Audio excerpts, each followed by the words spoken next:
Welcome to the source. The source. Source. Hey, get the source. Good morning. I apologize for the delay there. Let me get Scoop in here so we can get started. Am I live? Can you guys see me? I think I'm live.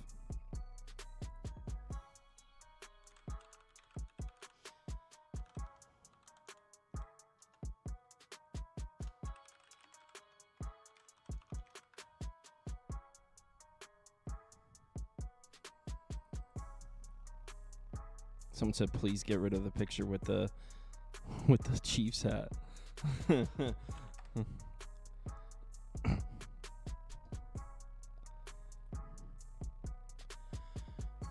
Sorry for the delay. Let me get Scoop and send the invites out to everybody. All right, sent. Can you guys see me? There we go. Yep. Yes, you definitely can. Yeah, so I was like, yeah, soccer, UFC, let's do it. It'll be awesome. And then I woke up this morning to prep the show, and it's 34 different screens we have to get to.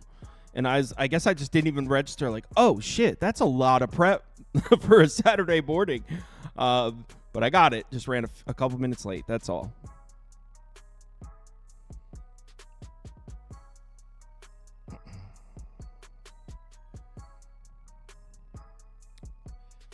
Come on, Scoop. Oh, I hear him. There he is. Yep.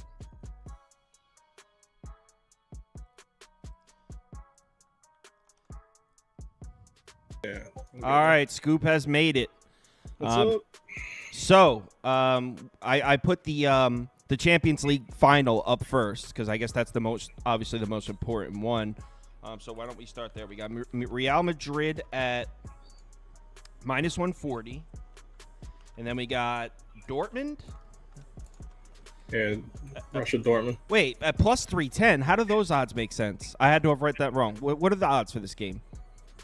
No, it sounds about right, I think. How would Real Madrid be minus 140? Oh, because you can bet on a draw? Is that why? Right. Yeah. Oh, okay. You can bet on everything. So my bad if this poll is wrong. As you guys know, I'm not a soccer guy, so I guess you could bet on a draw, so these odds might make sense. I don't know. All right, go ahead, Scoop. Yeah, so what's up, guys? So if no one's familiar, like Kyle said, with soccer betting, it's different. There's 3 money lines instead of a typical 2, so it's harder, but there's better payouts. Yeah, so biggest tournament of the year. Before I started, I had Real Madrid as a future to win the whole thing. Still riding them here. I'm actually really surprised Dortmund made it here. They had a pretty disappointing year in Bundesliga, finishing 5th and a crazy 27 points behind Leverkusen. This game's at Wembley, so it's a neutral field. The things with these games are they're usually competitive and close. The last 4 finals were all 1-0 wins.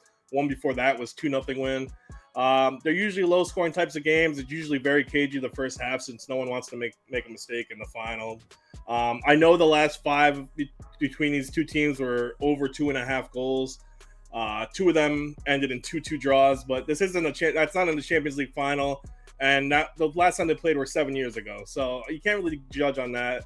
But yeah, I'm going to go with a parlay here. I think Madrid's the better team overall. They've won all their last 8 Champions League finals. They've been here before a lot. This would be their 15th if they win. Dortmund hasn't won since 97. Also, don't forget, you have to go back to September last year, 2023, for the last time Real Madrid lost a match in normal time. It's a stretch of 47 games they haven't lost in the regular time. So, yeah, I really like Madrid here. They're in better form. They've had a better season. I'm not grabbing them at the money line. It was minus 160. Now it's down to minus 140. But I'm going to parlay with the total. If you're looking for a goal scorer, Vinicius Jr. is always a solid bet. I think he's plus 140. But, yeah, Real Madrid under 3.5 goals. I got it at plus 120. Real Madrid money line parlayed with over 3.5 as far under as 3. Oh, so Andy typed that graphic wrong. It's under 3.5, and that makes sense because you were talking about how these are low-scoring games, and then I pull up the thing, and it says over, so that makes sense. So that's actually parlayed with under 3.5 goals at plus 120.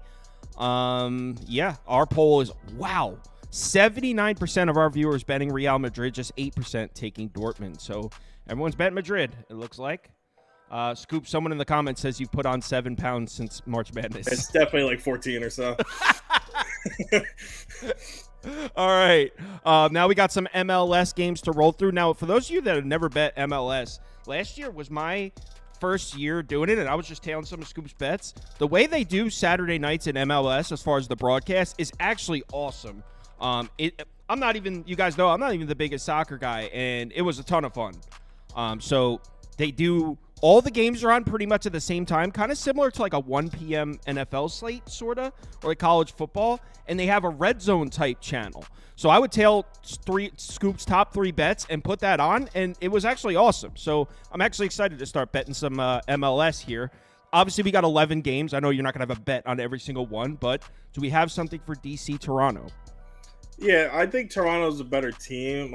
It's an interesting line. There's going to be a lot of goals scored here. DC United isn't a great team at all, but at home, they're playing really solid. They have an expected goal total at second in the Eastern Conference. The issue is their defense is really bad. I don't think Patola is good at all. I think Bartlett's a liability, but lucky for them, they're playing a Toronto team that's 2-2-4 on the road. This game was really going to come down to who the home team was. Like I said, there's going to be goals. Toronto's capable of it, and they're going to break out one of these games since the last 3 were poor offensive efforts. But United's capable as well. Batiki was leading the whole league in scoring, and they're coming off a bad Montreal loss. So I think Andy messed up the graphics again. But to get the money line down from like minus 145, I have United and over 1.5 goals at 100 plus 100. That's what he's got. DC money line over 1.5 goals at plus 100. No, the other ones, it says DC plus 145. Oh, wait. How is this graphic wrong, though? I thought that's what you said. What am I missing? No, DC United's minus 120 and Toronto's 2 plus 270. No, that's not on Andy. I was just getting the graphics ready as quick as possible. But okay. The graphic, as far as your bet under you, is yeah, correct. that's right. Okay, yeah, that's right. All right, so yeah, our poll actually likes Toronto. We got 46%, 39%, so it's actually pretty close, but slightly leaning towards Toronto. Next game, Miami, St. Louis. We got. Yeah, well, I'm guessing most people know Miami because of Messi. But the retirement league team also has Jordi Alba, Luis Suarez, Sergio Basca. If you know basketball, it's kind of like the equivalent of forming a super team, except this is the 35 and older super team, which works less because that's why people come to MLS late in their career. They can still do great compared to the European leagues. But anyway, coming off a Atlanta 3-1 loss and staying home, I think this game should be a couple goal win for Miami. St. Louis is yet to win an away game. They have an 0-4-2 record. That was Miami's first loss at home. With Miami, they play such a wide open game. They leave so many opportunities for a counterattack, which is why they actually have the worst expected goals against at home in all the MLS. But St. Louis is a defensive first team. There's only so much pressure they could take before they let a few in. Miami's stacked with all these players. So I like Miami giving a goal and a half. Yeah, and guys, don't ignore the graphics ignore the odds in the graphics because I was just rushing this morning. You can go by the pick graphics under Scoop's face; those will be correct. So the poll, I'll look before I run the next poll because we didn't have like soccer logos or anything loaded, so this is all thrown together pretty quickly. The pick graphics under Scoop's face will be correct though. I almost said New York Rangers. New York Red Bulls, Orlando City. So I'm going to go look up, make sure the odds are correct before I run the poll because that's clearly... All right, so New York Red Bulls. Where the heck is New York Red Bulls? What the hell? Are they not here? Yeah, I should be there. Oh, here we go. Minus 135 plus 340. Got it. Okay. There we go. Yeah. So I'm a Red Bull fan. Obviously, you can see from the hat, but I'll also say they're overachieving a ton. They have 28 goals, but there's a stat, if no one watches soccer, it's expected goals, and their expected goals are only 21.7. So they're having a decent amount of luck on their side. Red Bull is still mostly a defending team, regardless of what their numbers say, but I think they may have an issue with Torres on Orlando. He's a solid goal scorer. He definitely is due for some positive progression. And the thing with Red Bull's line is they're still very inconsistent. They're just not a consistent overall team in general. They're winning games like the Charlotte game when Forsberg had a brace, but then they're due for a letdown the next game. Plus, the Charlotte game was deadlocked to the 74th minute. Orlando City's played Red Bull tough in the past. So the bet I'm going to make is Orlando plus a half goal, which also, if you're looking at a book, it's a double chance. So either Orlando City to tie or win. So that means if it's a draw, Orlando City cashes. So I'm with Orlando City here. Orlando City plus a half. I cast a bunch of your bets tailing these exact ones, taking the underdog plus a half goal. Yeah, I like the half goal because you get it's 2 out of 3 chances. Either you lose outright, or if you get a draw, you win. So yep. All right, next game. Philadelphia. Who's MON? Union. Oh, Philadelphia Union. But who's MON? It's, Montreal. Montreal. Oh, we're in. We got some Canadian. Yeah, we're in an international league. Okay, minus 210 plus 475. So, go ahead. You can go on. Yeah. So not used to seeing Philly down in the middle of the pack. Their offense just isn't doing anything. They played such bad games the last two. Last one at home against Toronto, where they only had one shot on target. I expect things to be different here since Montreal has the most goals against as an away team in the entire league. A lot of sports, I feel like you ride momentum. I feel that in soccer, you go off more of like, hey, we're a better team than what we showed the last one. So they're going to come out firing here. If you're not going to come out firing against Montreal, there's going to be a problem with Curtin and Philly in general. Montreal's a bad team. They scored 4 their last one. That's an anomaly. They haven't won an away game their last 7. Gazdag should have a great game against a really leaky defense, so I'm going to lay the 1.5 here too with Philly. All right, Philly Union minus 1.5 plus 115, and the poll agrees with you. Most people are clicking on Philly. Actually, 27% said they're down to take a shot with Montreal at that plus 550. So we got some risk takers. Next up, we got the Chicago Fire against the LA Galaxy. I know these two. I know these teams. Fire Galaxy is next. Yeah, the odds on this game is pretty close, and that's mainly because of the home field advantage of Chicago. But even with the home field, I just don't see it. This is one of my favorite bets, actually. The Galaxy aren't a poor away team. They're one of 8 teams that actually have a positive goal differential on the road. Meanwhile, Chicago's home, their team's still garbage. They only have 9 goals at home in 9 games. 1 goal a game isn't going to do much against a Galaxy team. Plus, Galaxy are 8-5-0. They're 13 against them. Last 13 against them. 8 wins, 5 draws, 0 losses.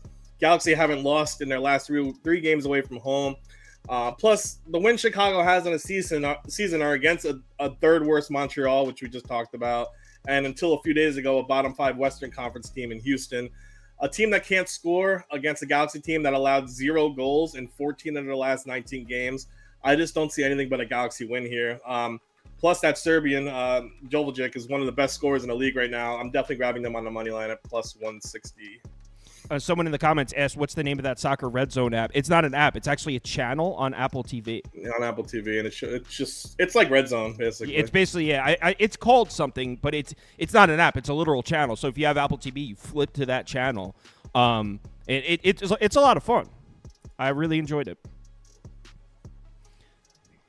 So next game up, we have, who the hell is this? Minnesota, Kansas City? Yeah, Sporting KC. Minnesota. Sporting KC. So Minnesota minus 130. And KC is, was that plus 300? Plus 310. There we go. Yeah. All right, go ahead. Yeah, so on the other side, at the bottom of the West, is Sporting KC. I really wanted to pick them here. I think they've been a bit unlucky, but I'm going to grab the under 3 goals. Sporting KC has issues scoring in away games. They only have 8 total, but an expected total of 4.8 in 7 games. Tells me their goals have been lucky, whether a defensive breakdown, a goalie miss, great shot. But they've also only given up 10 goals as an away team, which is 4th best in the West. So they play a different style away from home. They park the bus more than they push forward. They're going to play some defense here. They're probably just looking for a point, to be honest. But Minnesota has a very solid defense as well. They have one of the best tackle percentages in the league, 56.5. They're number 1 in terms of mistakes leading the shots, so they're not going to make any mistakes in the backfield. So with Sporting kind of sitting back and Minnesota having a great defense, I like the under more than the money line. Plus, in the case no one's wondering, under 3, if it's exactly 3, it's a void, so you get your money back with that one. But yeah, not a bad bet too is a Minnesota shutout. I think that's like plus 225, but I like the under 3 goals. Under 3 goals in this one. Okay. And let's move on to the next one, which is we got Nashville, New England. Nashville, New England. All right, let's go get the odds for that one. Nashville, New England. Yeah, I always take a small joy when Boston's terrible as a team. It's nice. It's nice, isn't it? Yeah, and New England's terrible. 2-1-10 on the year. They won 1 away game, but it was against Chicago.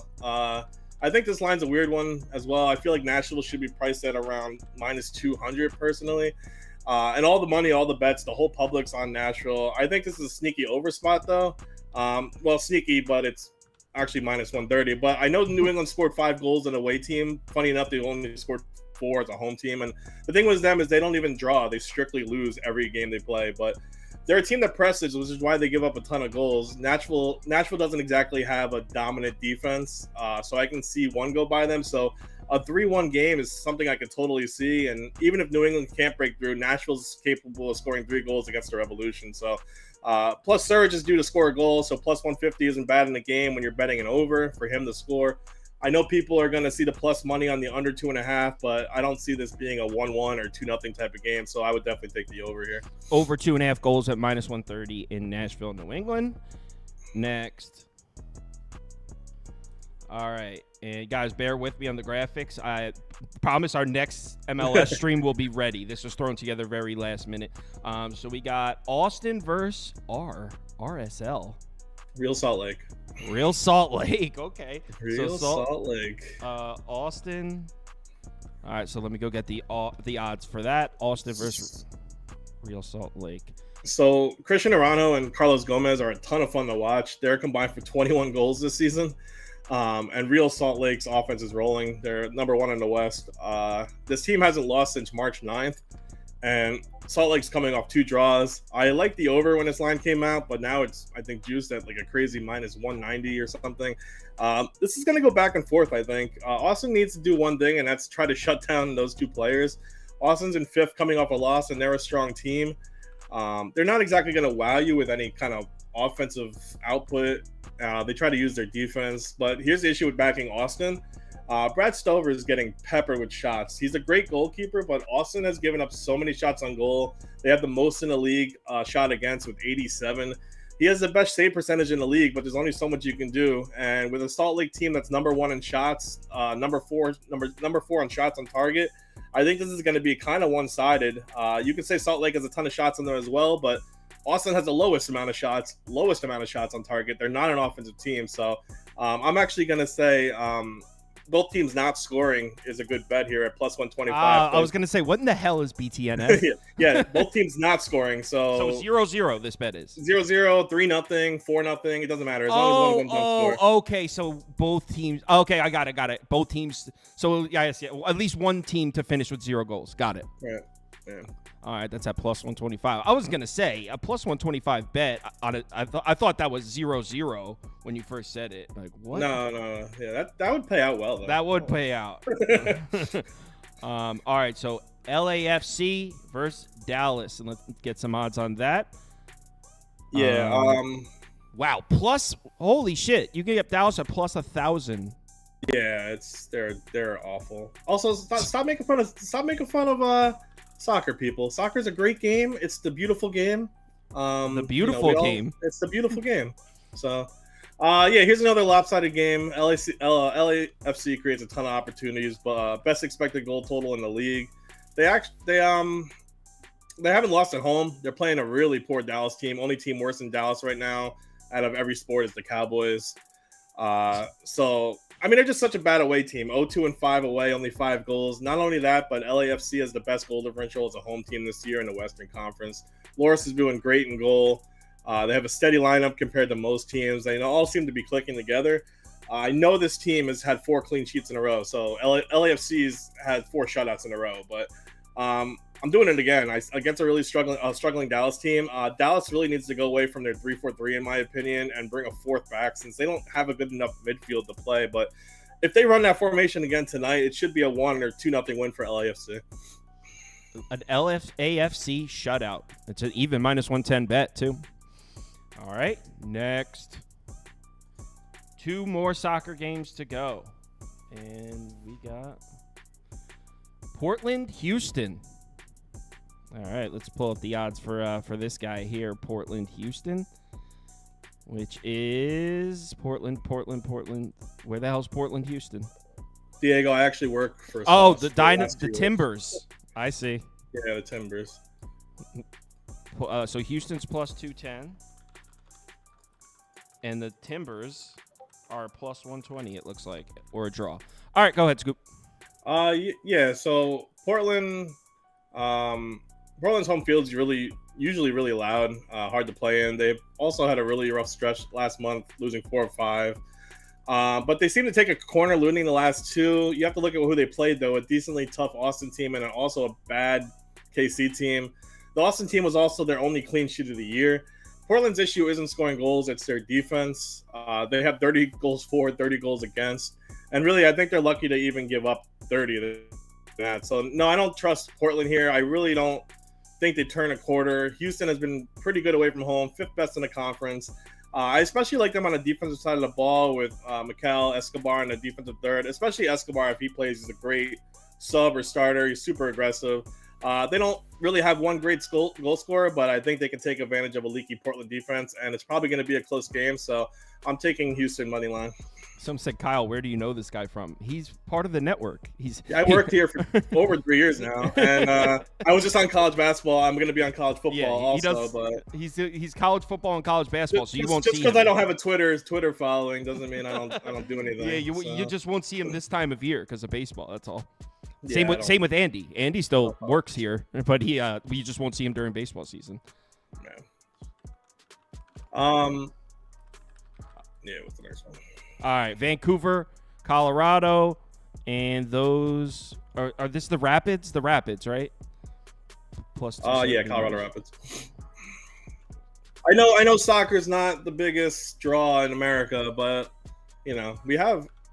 I will probably do more like later on in the fall for Premier League and everything. It's hard though because during the fall I'm so busy. I know exactly, so that's why we don't run videos during the fall. Yeah, it's hard. I have so much going on during the fall that we don't even have time. All right, so Vancouver, Colorado. Yeah, so Vancouver started off the year really well, 5-2-1, and then since then they've been actually went 1-3-3. It's their offense that really went down. Those first 8 games, they had 17 goals. The next 7, 5. So one of them was against the same Colorado team 2 weeks ago, and they looked terrible. But they also played a man down with a red card the whole second half. I'm going the other way on this one. Vancouver can score goals. You saw it earlier in the season, and Colorado has a poor defensive midfield. They're a poor fullback team. Ryan Gauld has been stifled a lot the last few games, but I expect him to get back on track. He's a solid goal scorer. So after that last Vancouver win, Colorado has actually given up 3 or more goals in 3 games after that. So they've given up 10 plus in 3 games. So they're beatable right now. So I expect a high scoring game, probably a 2-1, maybe 3-2 type of game with Vancouver coming out on top. So I'll take the Vancouver money line. All right. And real quick before you bounce, Scoop, your favorite 2 bets, because that's what they want to hear.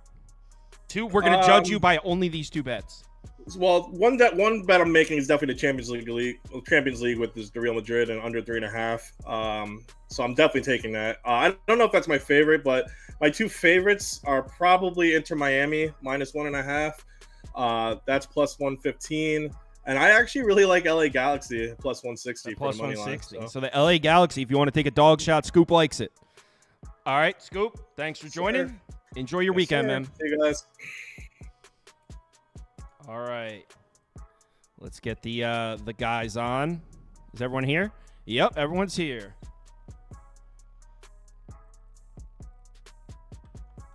Oh, shit, I disappeared. My bad, I disappeared there. All right. We got Silverback Bets on here, who's coming in with a bunch of strikeout props. But it's already 11:32, so we'll get right into it. Silverback Bets can tell you who he is at the end when we're voting on the community parlay. Let's get right into some scene. And actually, Toast, I want you to come up first because we feel similarly. It sounded like you already bet it. I didn't. Oh, I did, baby. I didn't bet this one yet. But I was leaning the same way. So let me bring up Toast. The reason I was leaning this way was, number one, so the Pirate. Oh my God, I disappeared again. One sec. Sorry about that. So the reason I was leaning this way towards Pittsburgh is the Pirates' numbers against lefties, if you look over the last 2-3 weeks, they look pretty bad. But if you look at the lefties that they've actually seen, it's Chris Sale, Scooble. It's like maybe the 4 best lefty starters in the MLB. You know what? I have them written down right here. The last 4 lefty starters that the Pirates have seen: Scooble, Sale, Snell, Imanaga, Steele. So that's 5. There's a lot of teams that are going to have terrible numbers against lefties with that. So I'm in agreement with Toast. I didn't bet it yet, but I think I'm going to add this one. I only have 2 bets down. I was really busy getting this show ready. So I have 2 bets down. I'm hoping to add some more. And Toast, you're on the Pirates, right? Oh, yeah. First 5 and full game. Kind of a similar play to the Rockies last night. Going to split it up between both of them. Both of them at a huge plus price, and we'll take our chances from there. It's just one of the situations. It's just a play on the number for me. I don't think that this Jays team should be this big of a favorite to anybody. Mitch Keller, hit or miss a little bit, but his last 4 starts, he's been going like 6 innings, giving up 1 or 2 runs. I'm sorry, I think only one of those innings are actually 2 runs. Everything else was 1 run or less. Has Kikuchi been solid? Yes, there's no question about that. But as Kyle alluded to, since May 15th, this is going to be the 9th lefty starter that the Pirates have seen. They've been seeing lefty starters all over the place. So I feel like they should be able to be okay here today. So again, it's a little bit daunting with this Pirates team that I know that their bullpen is bad and all that stuff. Yes, but that's why we're getting a huge plus price. And to be dead honest with you guys, these teams over the last 10 and 20 games have performed, and 30 games are essentially even. So if you're going to give me a huge plus price and a pitching advantage that I think's maybe, or a pitching matchup that I think's maybe a wash, yeah, I'll take my chances. All right, let's bring up Silverback Bets. I know you sent in a bunch of strikeout props. Did you send in one for this one? I did, Kyle. I'm on Kikuchi over 5.5 Ks. All right, Kikuchi. Actually, I think Prop Beaver's on the same one. Aren't you, Prop Beaver? Yeah. Okay. Yes, okay, PB. I see you. Yeah. So we're starting off. Okay. Okay, SB. We're starting off. Whoops. So go ahead. So and here's the deal. And Kyle, you're right in that they've the last 5 lefties they faced have been really good. However, over the entire season, still striking out close to 26% against left-handed pitchers. Kikuchi has had 3 games of 9+ strikeouts. He's coming off that complete stinker against the Tigers, and the Pirates have been lackluster. They've had a couple games here and there, a couple good games here and there, but Kikuchi, it's a perfect formula for me. He's got the high ceiling. Pittsburgh again struggling for the entire season, almost 26% strikeout rate against lefties. I'm with Toast with the Pirates and the points, but in terms of strikeout prop, I'm all over Kikuchi here for a 1.5.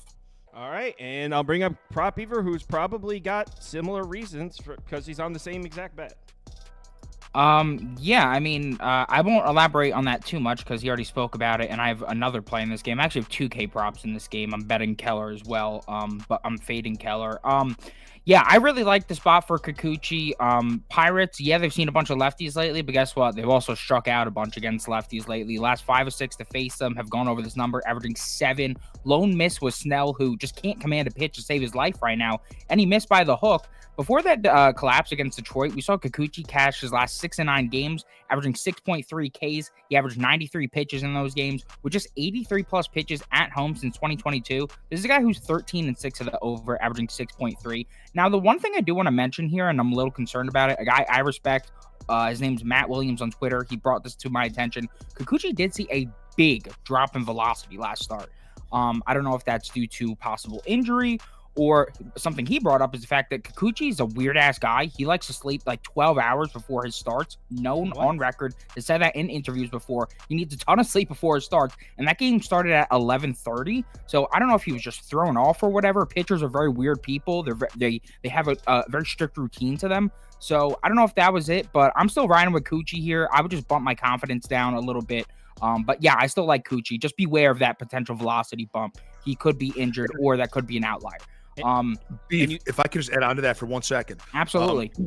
I did see an interview with him and that, he cut his walk rate down incredibly from the last couple years.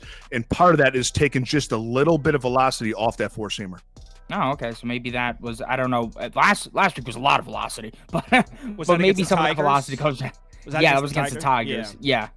I don't know what that was an outlier. I'm hoping though, because everything else he's been fantastic this season. Other one I'm talking about, I like this one a lot more. Mitch Keller under 4.5 Ks. Sorry, Pirates people, I think he's gonna get his shit rocked today. I really do not like Mitch Keller in this matchup. He's been dealing though. Congratulations. Mitch Keller's K stuff has not been quite as potent as last year. He's now going to face a Toronto lineup that's first in K percentage against righties over the last 13 days, 17.5%. And while the Jays have had a couple guys come into Toronto and dominate, Rogers Center's been a great place for K unders. Last 9 of 13 righties to face them have gone under 3.5, nevertheless 4.5 Ks. What you're seeing with guys at Toronto is they're either going to strike you out 9 times or they're going to get 2 Ks. I think Keller's going to be the latter here because this is a Jays lineup that starts 7 righties daily. Keller's been significantly worse against righties. His K to BB ratio drops 14% from lefties against righties, and his FIP increases by 2 whole points. On top of that, Keller's been significantly worse during day starts. K to BB ratio cut in half. XFIP doubles. Day games against righties, 4.1 K to BB percentage. In the day against righties on the road, negative 5.4 K to BB percentage, a 2.4% K rate. That is horrendous. And the fact that the ump's leaning a bit hitter-friendly and that Toronto's been rocking righties at Toronto lately, and I think Keller's going to get hit up here. So Keller under Ks, Kikuchi over Ks, and Toast, I am going to bet Pittsburgh with you. That's going to be one of the ones I add because, like I said, I was leaning the same way. Prop Beaver thinks Keller's going to get I think he's going to get rocked. I think you're wrong. I'm actually with Beaver here. Oh, wow. Yeah. I think he's going to get rocked. 2 guys that think he's going to get rocked, yet none of them have a play on the Blue Jays. Yeah, there you go, Toast. Let's go. I got my play on Keller. Why do I need 3 plays in a baseball game? Because just saying. You would if you liked winning. I got plenty of other plays today. Mr. 2 plays. Why don't you add some plays? Oh, I don't know. I had to set up 34 screens. I don't know if you noticed, no one's in the office today but me. It's just me by myself, manning the ship. You know, I'm kind of the new kid at the lunch table, so I'm not going to talk trash yet with you guys. You're more than welcome to. No, you're welcome. You're welcome, but careful. No, we bite. So I'm in. Baltimore it did end up getting the win yesterday. I did lay the juice with them. To be honest, I wasn't really sweating because I was fading Tampa's bullpen. So even when they were down early, I wasn't really sweating it. Prop Beaver, you like Taj Bradley, don't you? Yeah, big Taj Bradley guy, but for me, this game's a pass. Bradish doesn't have great history against the Rays at home. And then the Orioles bats looked like complete shit yesterday against Savali. That was horrendous. So I'm passing. Weird. He goes weird. Toast? Rays first 5 money line plus 135.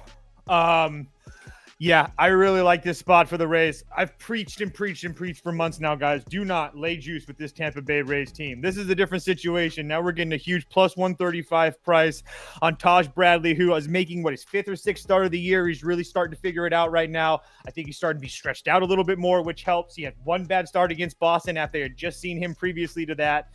He had 2 starts against Baltimore last year, 11 total innings, 8 hits, 4 runs.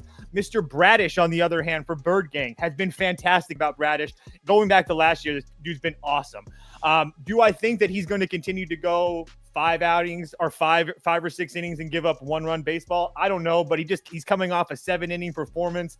That will be his longest outing of the year. His last 2 times that he's faced this Rays team at home, we're looking at 11 innings, 18 hits, 10 runs, something like that. It's been really, really bad. The Rays suck. But they have played a little bit better over the last week at a huge plus price like this with probably the world on Bird Gang. I'm more than happy to take my Rays in the first 5. I respect the bet. I can't fully get there, but I do think I would lean that way maybe. I did see a Taj Bradley strikeout prop in here, Silverback. Yeah, and can we also be very happy together that Jackson Holiday has been relegated to AAA again? I mean, how sick are you? How sick were you of him getting more accolades than Paul Skeens coming up? I was kind of pissed off because I was making money every day. He was betting his under hits every day. Yeah, no, and that's a great move, Toast. I mean, there's so much about that kid, and I'm sure he'll be good in time. But I'm glad he's back down there because I've been sick of it. And piggyback on what Toast said, and this is kind of a foreshadow to my prop on Taj Bradley, he has been stretched out, and he's had 4 games up in the major league since coming back up from AAA. He's been over his 5.5 strikeouts, which is what's my play, in all 4 of those games. Also against the same Orioles team last season, had great success over in both of those games. And if you watch him, and I'm a former pitcher, so I kind of speak to that, and part of what I love doing is just kind of not just analyzing all the data, but watching these guys, understanding how they pitch, how they deliver. That's why I do so many K props. This kid wants to strike out, and he's not like a Framber Valdez where he wants to get ground ball outs, he wants to go deep in the game. Taj Bradley gets off on striking you out, and I think that as good as the Orioles are, I think that a line of 5.5, I got it from -102, is a must play for me on Bradley today. Guys, the audio's fine. Just refresh the page. It's not me. It's YouTube. So I'm also probably going to add Tampa Bay money line just so I don't get caught for like another half unit. So I'll probably end up splitting them halfway through, just for the record. Our community is all over Baltimore there, -168. Not to mention that line's not moving since last night. Baltimore used everybody in the bullpen last night with like decent amount of pitches as well. It's a great point. I'm adding. Next game. White Sox Brewers. Prop Beaver, your guy Gasser on the mound. I do love me some Gasser, but the books know that Gasser's the man, and they've adjusted the prop lines accordingly. They've made it pretty much impossible to back him today. Did you see the first 5 line compared to the full game? No, I didn't. No, what is it? White Sox is +135 full game, but first 5, I think they're -110. Yeah, -110. Crochet's that dude. I was trying to get to the White Sox first 5. I thought I was going to get like a nice nasty, little cheap money. Yeah, he's been untouchable. Crochet is nasty. So he's been untouchable. Yeah. The question is, at -110 in the first 5, is all of a sudden the value on the Brewers? Well, I was looking at over 3.5 in the first 5. Then I saw Beavers play, and I'm like, I don't want to deal with this. So go ahead, Beaver. Got to play. Let's get Beaver up here. Yeah. So I took Shota Imanaga under 4.5. Wrong game. We're on White Sox Brewers. Can I talk about what I'm saying? Oh, Holy shit. bad. I took Shota Imanaga under 4.5 hits allowed the last time the Brewers saw a lefty, and he allowed 8 hits. He got absolutely rocked. That sucked. But I've been taking under hits allowed against the Brewers all season from lefties, and it has been cashing out. This team is inconsistent as all hell against lefties. They will either body you for 6+ hits and 3+ runs, or they're going to manage 3 or less hits and 2 or less runs.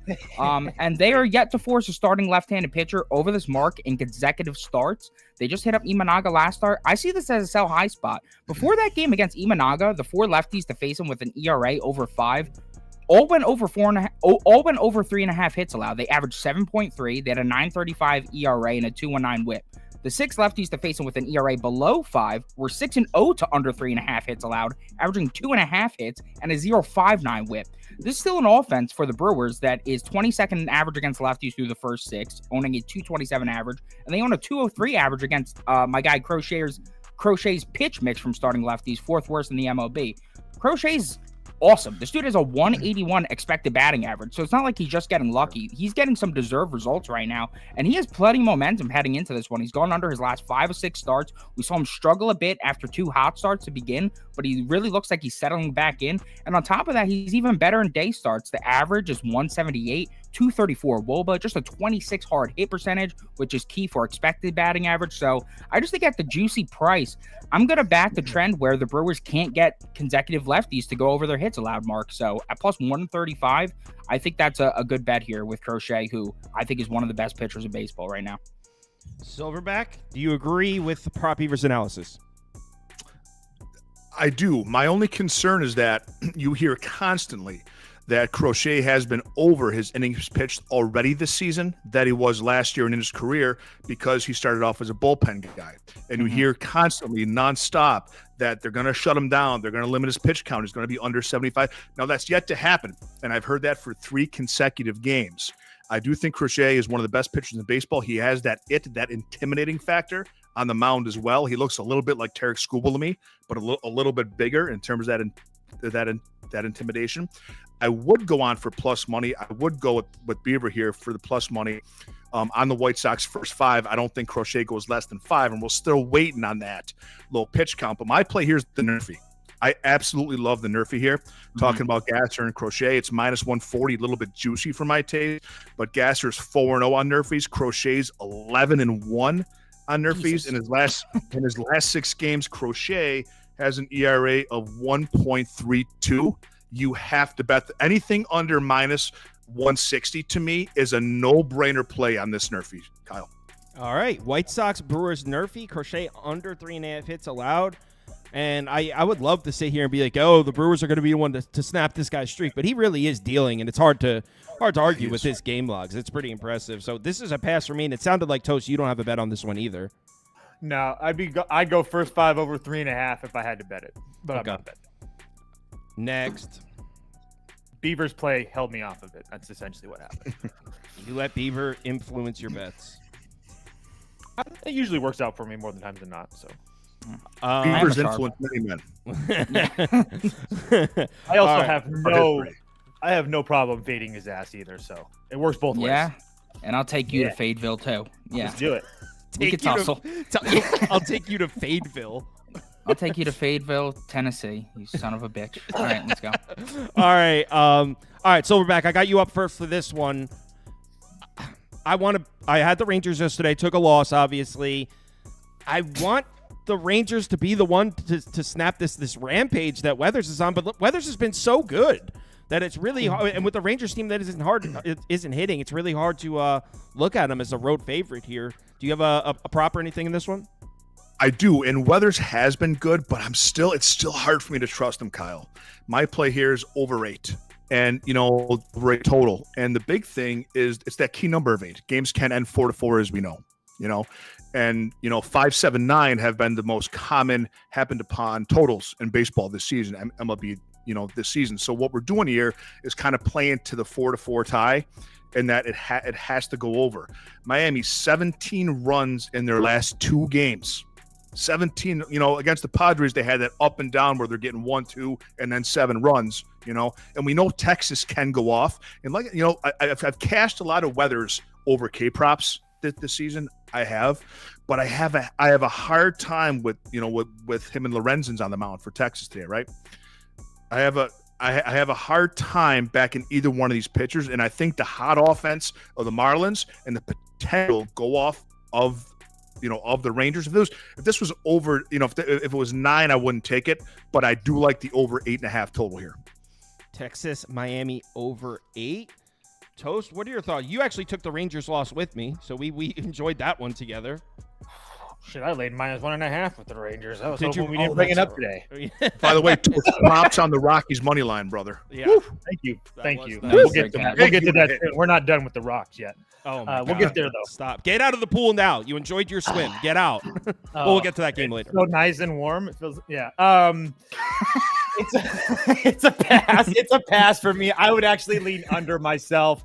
Miami scored 4 runs in the second, the third yesterday, and then they had 4 runs from the 7th inning on. They're still not putting together at bats that I trust. Not to mention the fact that the Rangers are just doing absolutely nothing at the plate right now. I'm not going to sit here and try to figure out when Ryan Weathers is going to look good and when he's going to look bad, because he's looked really good for a while now. I will give you that Arizona, Milwaukee, Detroit, Oakland doesn't really impress me, but on the road at the Dodgers does. And then as far as Lorenzen goes, I think I've tried to fade him a couple times, and he's pitched pretty damn well. I think I've lost 2 or 3, or at least 2 bets fading him. He had that really weird no-hitter last year. Remember that? Yeah. So he's just weird. a guy that, as far as this year though, his last 3 starts really good. 7 innings, 2 hits against Cleveland, 6 1/3, 3 hits, 2 runs against LA. And then against the Twins, 6 innings, 1 run. So is it possible 2 of those starts were at home? Yeah, but his 3 starts on the road, he got lit up by Oakland once, and then the Royals in Minnesota, he looked fine. So it'd be under a pass because I don't trust these offenses, but at the same time, I'm not betting this game. I would go here, but I would just go Texas money line back to it, but I'm not doing it. So don't tail me on that because I'm not betting it. Exactly. You can't. I want to, but you can't. Prop Beaver, what are your thoughts? First 5 under 4.5, -118 or pass. The Rangers' offense against lefties is an atrocity. And while the Marlins were able to hit up Urania and Darvish back to back, they now face Lorenzen, who has been a god against lefties. I mean, he may literally have some of the best splits in the league against lefties. God. Dude, Look at those numbers. I 166 know. Woba against lefties I is understand. otherworldly. Yeah, That is God, crazy. right. You're talking Yeah, lowercase g though, right? Lowercase G. Yeah. No blasphemy in this bitch, but I'm just like I was stunned when I looked at the splits. He is so good against lefties, and if you look at who's producing in this Marlins lineup, it's all the lefties. Those are their 4 most productive bats against righties over the last month. So if he's able to neutralize those guys, I just don't really see this offense putting up that much runs. And then I don't really love the fact. I mean, here's the one thing that's keeping me off. I'm not going to actually play it. I don't love the fact that Ryan Weathers' outs play is the single most public prop play I've seen all year. Yeah. Wow. Over 16 and a half outs is the single most public prop play I've played all year. -108. And although the Rangers have been terrible, they still have that go-off potential. Absolutely. Well, I can't tell if it's because he got killed by them last year or because they sensed something this season, but like this guy's over his last 7 of 8 starts. He's been cruising by the line. Like I understand if it's at 17 and a half and it's like juice to the under, sure. Like I don't think it's that sus. 16 and a half, like barely juiced over. What the fuck is going on there? That's just very weird to me. Beaver? Everybody and their mother. A lot of people I respect too, so it's not like I'm shitting on these people, but it's everybody is on that -110 for the over for Ryan Weathers outs today. With the full bullpen? Interesting. With the full bullpen, yes. Interesting. I don't like it. Someone asked if Silverback Back Bets was Beaver's dad.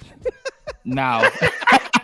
Just first time meeting. If he is my dad, I mean, nice to meet you, sir. Does that mean that he's handsome too, or I'm super old? I don't know what it. Well, probably Beaver's a youngster. Yeah, he's a kid. Yeah, he's just a lad. I'll take the former. I'll take the hand. We're both handsome. Yeah, I mean, cool it's with me. Yeah. I've been called many other people's dads. Not nearly as handsome as young Prop Beaver. Oh, thank you. And I saw that haircut yesterday, bro. Forget about it. Oh, I won't even let my fiance watch it.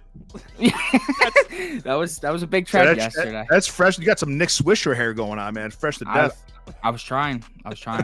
That haircut had the comments buzzing, Prop Beaver. It was the tail of the ball, baby. Yeah. I had to put on a hat today. I couldn't distract people today. We got to get to the picks, you know? Yeah. All right. Minnesota on the road. Stoke City.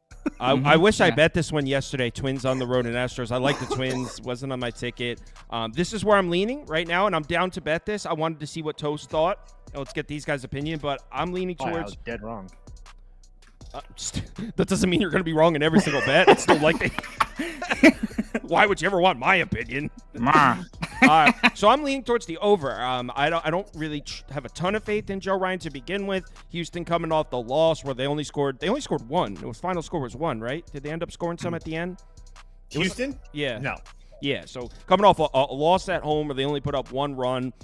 I like him to get to Joe Ryan, and the Twins aren't nearly as terrible against left-handed pitching as you would think. And Framber Valdez, I don't even need to say anything. Go ahead, fade him today.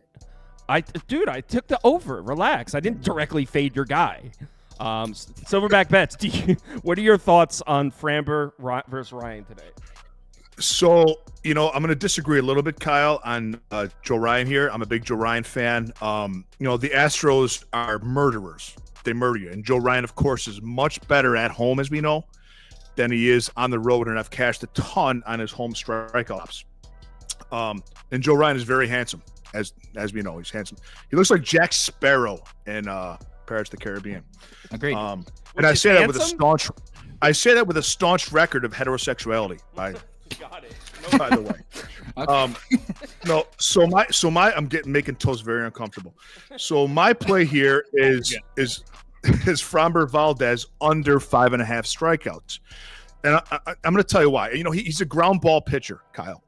And I've seen he's only been over his number in 2 of his starts this season, no matter what that line was. And I've seen time and time again names within the industry and big names at that back him. In fact, K-ladder him. But he's just not that strikeout guy. He faced the Seattle Mariners twice this season, who, as we know, lead the league in strikeouts in every measurable metric that there is. The Mariners chase more balls than a Kardashian at an NBA game, and he only struck them out 3 and 4 times. Did Framber Valdez, and the Twins are patient hitters. I do think that Valdez stays under 5.5 strikeouts today. I think that 6 is a huge ask from him against Minnesota. All right, I'm with it. Framber under. I'm leaning towards the over, and I think I'm considering betting this. I just wanted to hear Toast's thoughts first. What are your thoughts on my over? I honestly don't know.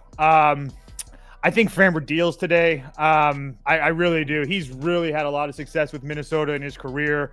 And I honestly, after 2 lackluster starts from Framber, I actually think that he's going to pitch pretty damn well here today. So I haven't figured out a way to bet it yet. Probably just going to end up doing a first 5 run line to see, because with Joe Ryan, again, he's coming off of 2 7-inning performances where he's looked really good against the Royals and the Nationals. I'll give him that. But at the same time, he's got 3 pitches with a whole lineup of veteran hitters that can kill fastballs. I will take my chances with an Astros lineup versus right-handed hitting at home over the last 7 and 30 days. That's a top 5 over the last 14 days. Number 1 in the full season at home. They've been hitting, so I will take my chances with the Astros. Like I said, I haven't bet it yet, but it's probably going to be first 5 somehow. I truly think that Framber's going to come out here and shove today.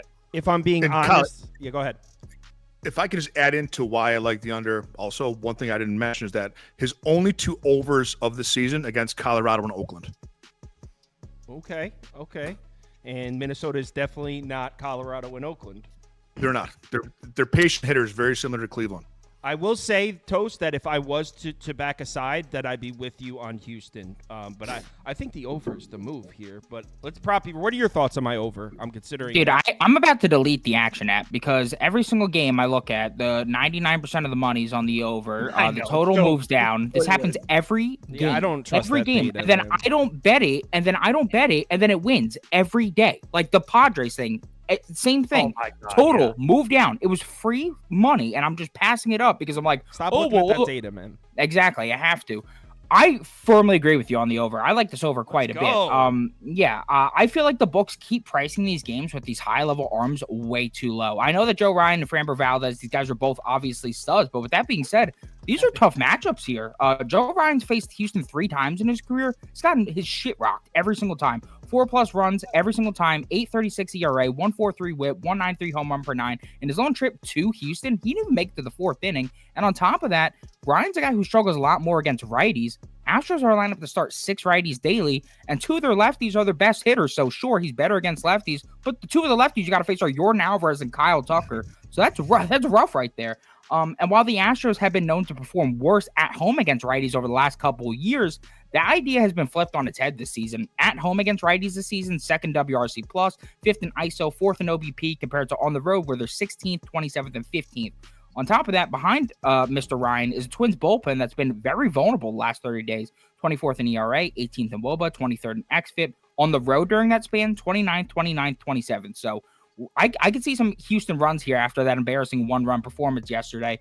On the other side, we got Framber Valdez and Toast. You may not like hearing this, but I'm sorry. He doesn't look good at all, in my opinion. 4.34 ERA, 1.34 whip, a 50% hard hit rate. If you look at his 3 good starts this season, they came against the Blue Jays, the Athletics, and the Tigers. Congratulations. Those offenses are 20th, 24th, and 28th in WRC Plus against lefties. Framber will be at home for this one, where we've seen him look far more vulnerable, not only this season, but for years now. His FIP is double his FIP on the road, and in his last 3 starts against the Twins, including the playoffs, he's got a 5 ERA, a 1.39 whip, and the over has cashed in all 5 of his career starts against the Twins. And in some of those, he did quite well. It's just the Astros went off. I could see that being the same thing today. I like some runs here, especially considering the Twins since April 24th, 3rd in WRC+, 6th in ISO, and 7th in OBP against lefties. So runs. Get them. I'm with you all the way. Everything you said, and I even like how you took a shot at Toast and Framber at the end. Yeah, thank you. Yeah, Framber always starts, yeah.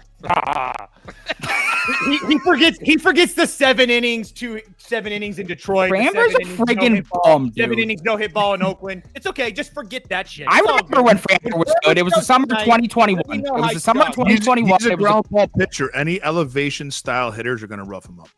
Listen. I know. I remember the summer 2021. Okay, I am not worried about Framber Valdez tonight. I remember when Doom 1 released.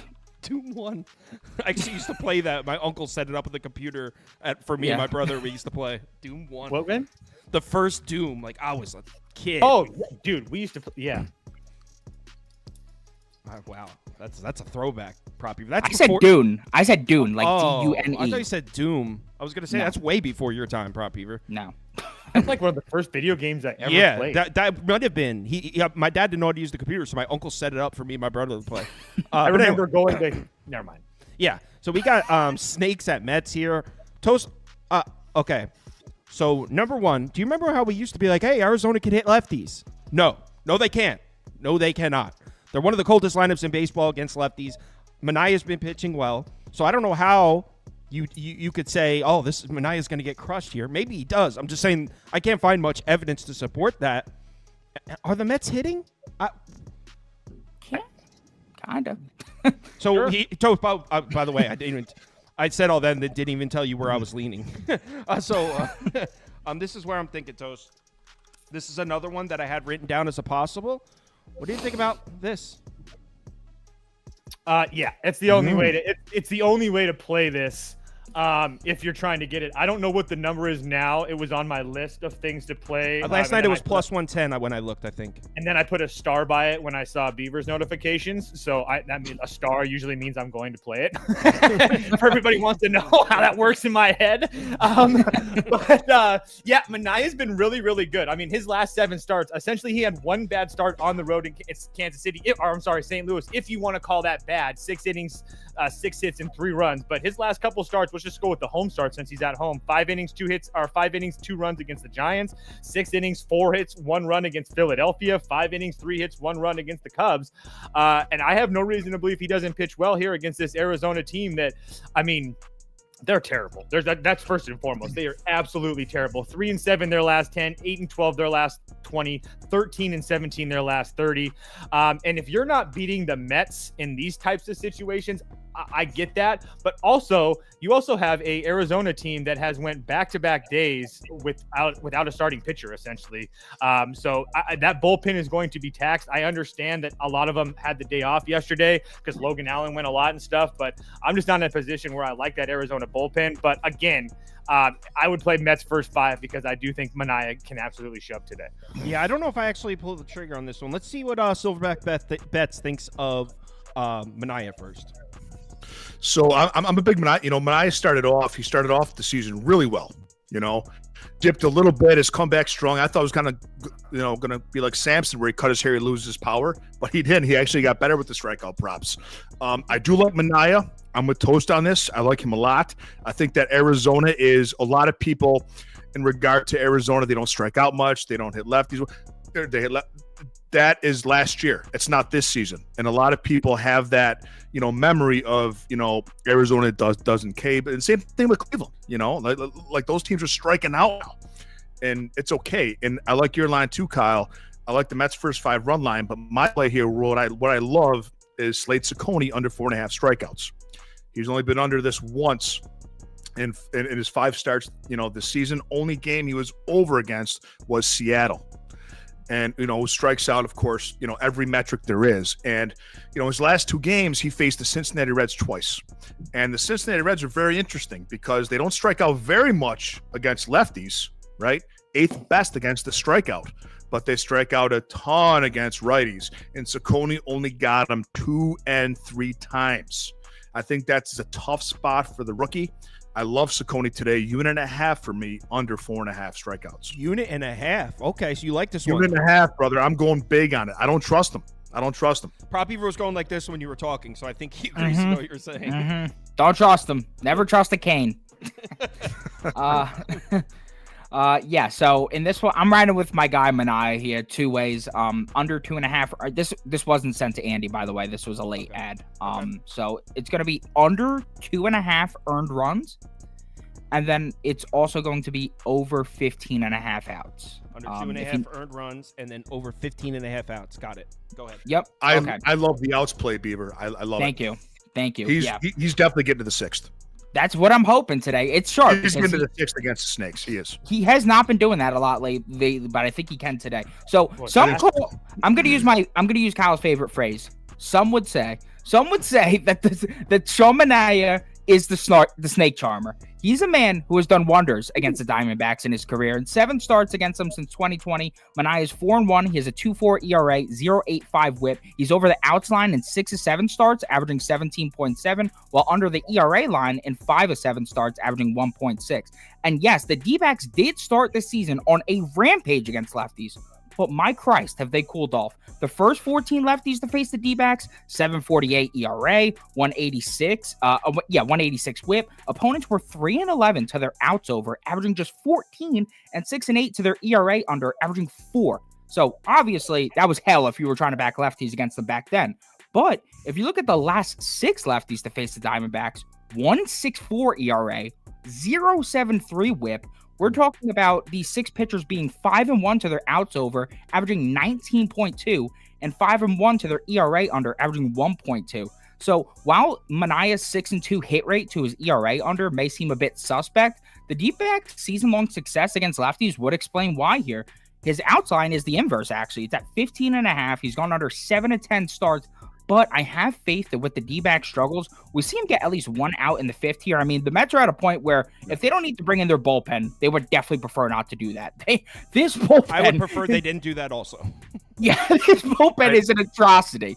They would rather stretch out their guys if they could. And if Manaea is dealing, there is no reason to put in one of those bums to ruin the lead or 100%. Potential lead. So, yeah, that's how I feel about it. Minus 103 for the outs, too, I feel is really nice. We're getting that. I'm going to add that, Beaver. Big. I'm going to add that. Thank you.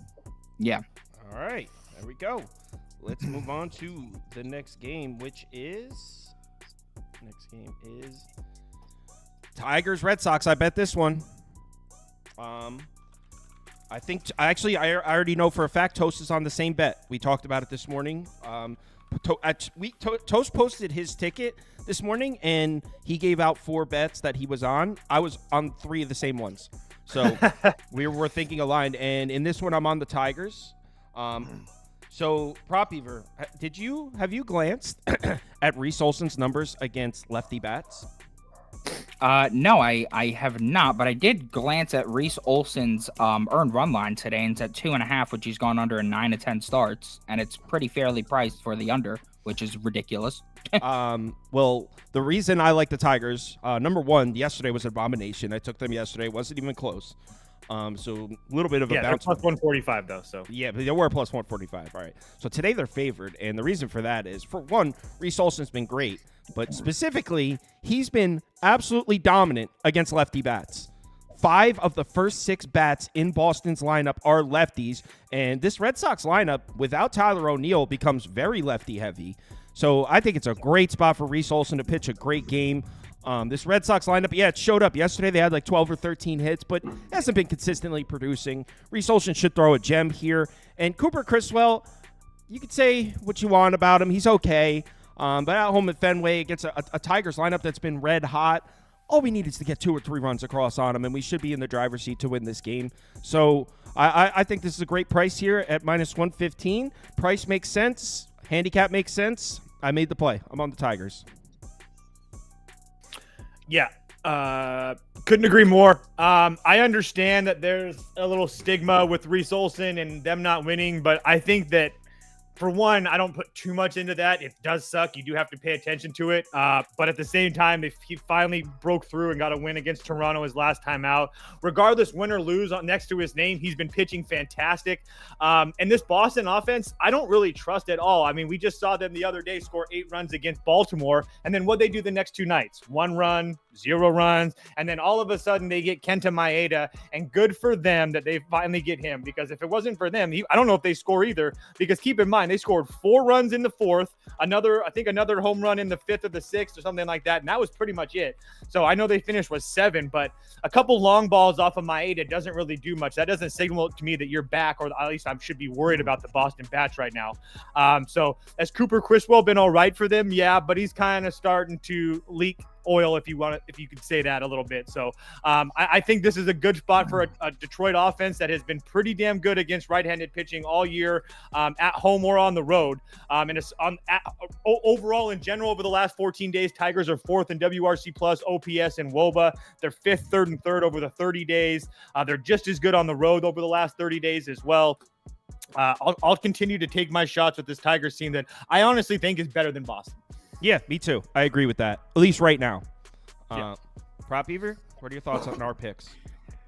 My only overwhelming thought here is, why on earth is Reese Olson's earned run line Because Boston at just 2.5? Just because Boston just had 12, 13 hits. That's last not a night. valid excuse, Kyle. That's not a valid excuse. He's allowed 3 runs total in his last 6 starts, and his earned runs line at 2.5 juiced over. It's not a Why on reflection earth of would Reese that be the Olson. It's a case? reflection of people's opinion of No, Boston. it's not, because the Boston offense is a piece of shit. No, it's not. They The hit books- the they- shit. the books- I think that Reese Olson could give up 3 runs and we still win, just for the record. Okay, well, then that's a fair assessment. There we go, Toast. I could agree with that, but I think you must acknowledge here that the books think Reese Olson's going to get a shit rocked, or else they're not going to set the line like that. They set it like that before the KC start, and had he not gotten injured, he would have gotten rocked. He was on pace to get murdered in that game, which was also on the road. So you like Just Boston? saying. You like Boston then? No, I don't need to bet this game. Pass. No, you just want to shit on our bet and then not say anything. Yeah, I think that's way easier and more fun for me. Okay. Silverback, what are your thoughts on Reese Olson here? I like Reese Olson, Kyle. I do. I'm not going to back him in terms of K props, but I think he's a good pitcher.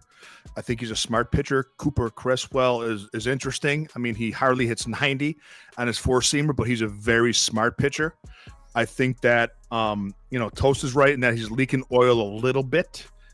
He's kind of starting to get pounded. We saw his last start. He got locked around crazy. My favorite play here is under 8.5 total. And this is hit in 13 of the Red Sox last 16 home games. But I think that these pitchers can do enough. The Tigers are only hitting 237 against right-handed pitching. The Red Sox are hitting only 237 against right-handed pitching through the season. I think that Olson's good enough. I do like the Tigers. I'm with you guys there. But I think that Olson's good enough, and I think that Criswell's good enough. Neither bullpens are going to, get me excited, but I'm not going to be too disappointed with them either in terms of the offense. I think that the Tigers offense has taken a sting a little bit away with Kerry Carpenter being on the shelf. I think that having him in the middle makes you pitch a lot differently to the 2 and 5 hitters. But I do think this stays under 8.5 today in Boston. I agree, because actually last night when I placed this bet, I was back and forth between Detroit money line and Boston team total under. I was looking at that Boston team total under 4.5. So I was thinking the same way. I ended up taking Detroit on the money line, but I also think that it's a low scoring game myself. Yep. All right. Boston team totals 4.5. It was it was juiced.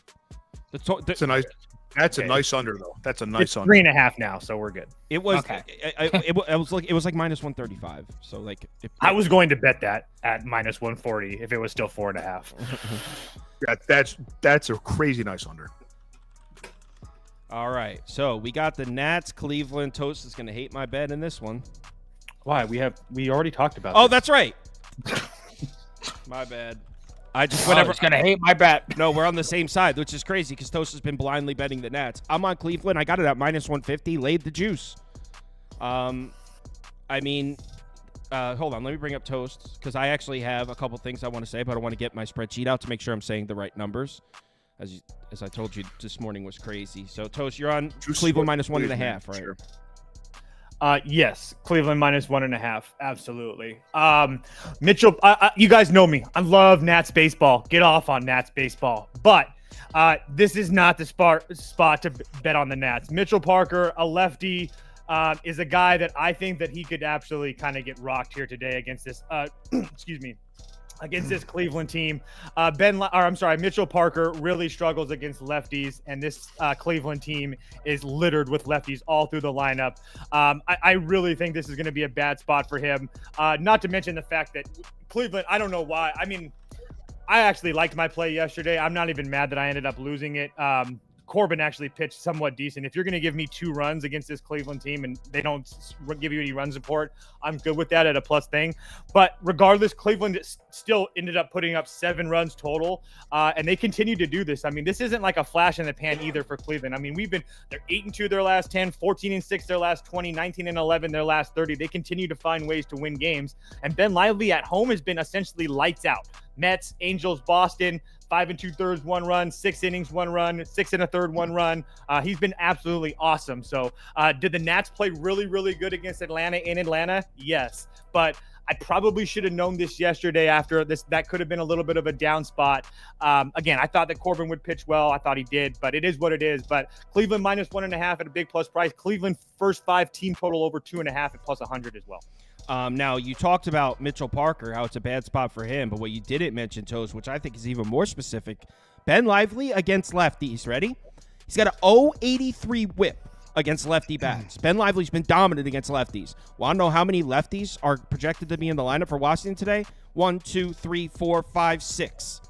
So he's got this Ben Lively dominant against lefties, and this Washington lineup is almost all lefties. 6 lefties projected to be in the lineup for the Nats.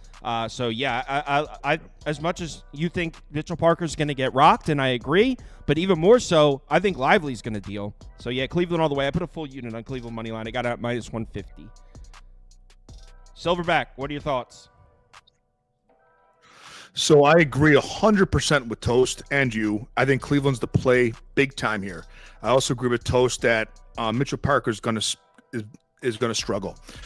Cleveland are some of the most patient hitters in baseball. I really like this team. They don't. Last year they struck out very little, a little more this year. But Mitchell Parker's a rookie, and what I think, some of the hardest, and the reason I do a lot of K props, Kyle, is I believe it's the hardest line for the books to set. You'll see pitchers, 70% over their lines, whereas you're not going to see that in any other sport, essentially. Okay, Mitchell. Hold on, you just dropped out for some reason. Oh no, you're back. You're back. Go ahead. I'm back. All right, cool. Thank you. I thought I got the gong my first day here. So Mitchell Parker, when he first came up, I cashed a lot. They had him, believe it or not, Kyle, his second start, they had him plus 3.5 for over 3.5 strikeouts for plus money, and that's something that I cashed on big time and had to. But now he's coming to Cleveland and he's under 4.5. And, I know that your viewers are very educated in terms of betting. We're getting very big plus EV here, expected value. And there's a big discrepancy within the books in terms of his zone. So Pinnacle, which is the sharpest sporting book in the world, in my opinion, has his under 4.5 strikeouts at minus 169. You can get it at 125 on DraftKings. Cleveland, very good hitters at home, 19-6 home record. The season. I just think that's a very tough spot for the rookie. And a lot of times these rookies, and you've seen this, as good as Jared Jones is, as good as some of these rookies are, they start off very hot. Once there's a little bit of tape on them, with major league hitters, the strikeouts start to drop, as you guys know. I think that, 5 strikeouts is a tall ask for Mitchell Parker today, and I think that we're getting very good EV. I'm all over his under 4.5 for a unit. Mitchell Parker under 4.5. Prop Beaver. Hey, yo, nothing. I got nothing for this one. He goes, ayo. Ayo. All right, Ben Lively really has been good at home, and he has been good against lefties, but the Nats were waking up. I think it's really throwing me off is the fact that Tanner Bybee dealt against him yesterday. Tanner Bybee's not even that good. I don't even understand that. I would ride with Toast here just because, you know what? He's the Guardian's Whisperer. I'll ride with him. You don't like Bybee, Beaver?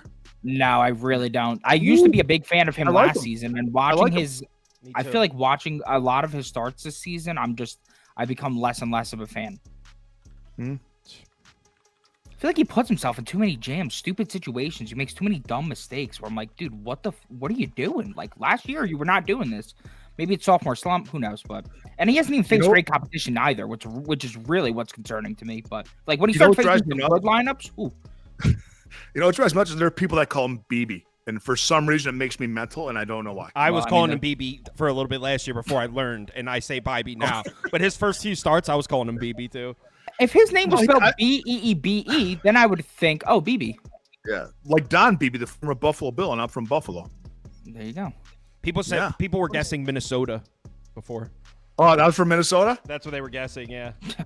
It's that Minnesota nice. It's that nasally stuff, right, Kyle? Yeah. I guess. Someone said also. I heard people guessing where I'm from. That's weird. Dude, the comments. They guess a lot of things. Yeah, the comments will just go off. Yeah.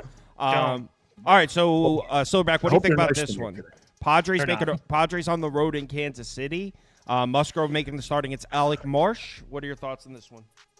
So I got beat yesterday hard on this one, and that's very rare for me. I had the Royals money line because it was plus money, and I love good plus value. I also had Cease over 5.5 strikeouts. So I lost both those bets. But here, and I know I'm going to get backlash on this. I am. But because San Diego doesn't strike out very much at all. But I think that for plus 140, Kyle, Musgrove 5+ Ks, I got to do it. I got to do it for a half unit. I just think it's a good play. He's been over this, 5 of his last 6 games, and not just against bad teams. He was over this twice against the Orioles, who don't strike out much at all.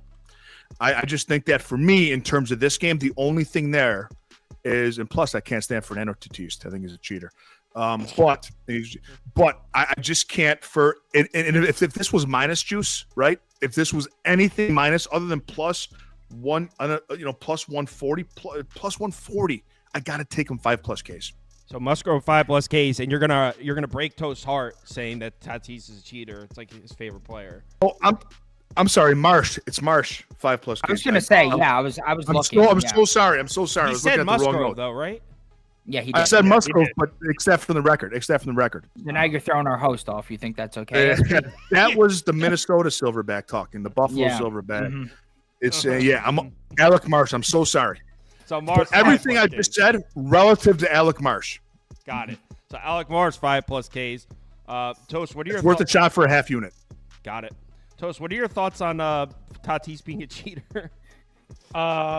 Yeah, everybody's entitled to their opinion. Tatis over 1.5 total bases plus 105 for that comment. So, that's not an opinion. He got suspended for doing steroids. Yeah. I'm okay with that.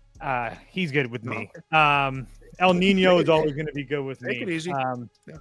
But as far as this game goes, it'd be Padres team total over or pass. I'm not gonna try to fade the Royals at home, especially after that game yesterday. I don't even know what to think of that. Alec Marsh hasn't been very good, and I understand that the Padres have been really good against righties, so it's there. I don't really have much in this one. Part of me thinks that Joe Musgrove deals today, but at the same time, the Royals really hit his pitch mix well. So if he figures out a way to work in the cutter, maybe he can find some success. I don't know. It seems like a really cheap price on a Padres team that is dog shit at home, but they are like the opposite of the Royals. When they play on the road, they are very, very good. They're 18-10 on the road. They prefer playing on the road. But again, the Royals are 21-9 at Kauffman. So it'd be Padres team total over or pass, but I don't know if I'm going to actually do it. Padres team total. And for the record, Toast thinks that taking steroids helping in baseball is an opinion, not a fact. Then why do people do it? Why do they do it if it doesn't help? It's cheating. I think everyone should take steroids. Everyone should? I said that sarcastically. Yeah, you put that in a record, Kyle? He said everyone's entitled to their opinion that steroids help. If they didn't help, they wouldn't take them, dude. Okay. I think I would disagree with the fact that just labeled him a cheater for the career, because who knows how many people have taken steroids and not gotten caught. Okay. Yeah. So for this one, I don't know what to do because I'm kind of in the same boat as Toast. Is Musgrove going to pitch well or not?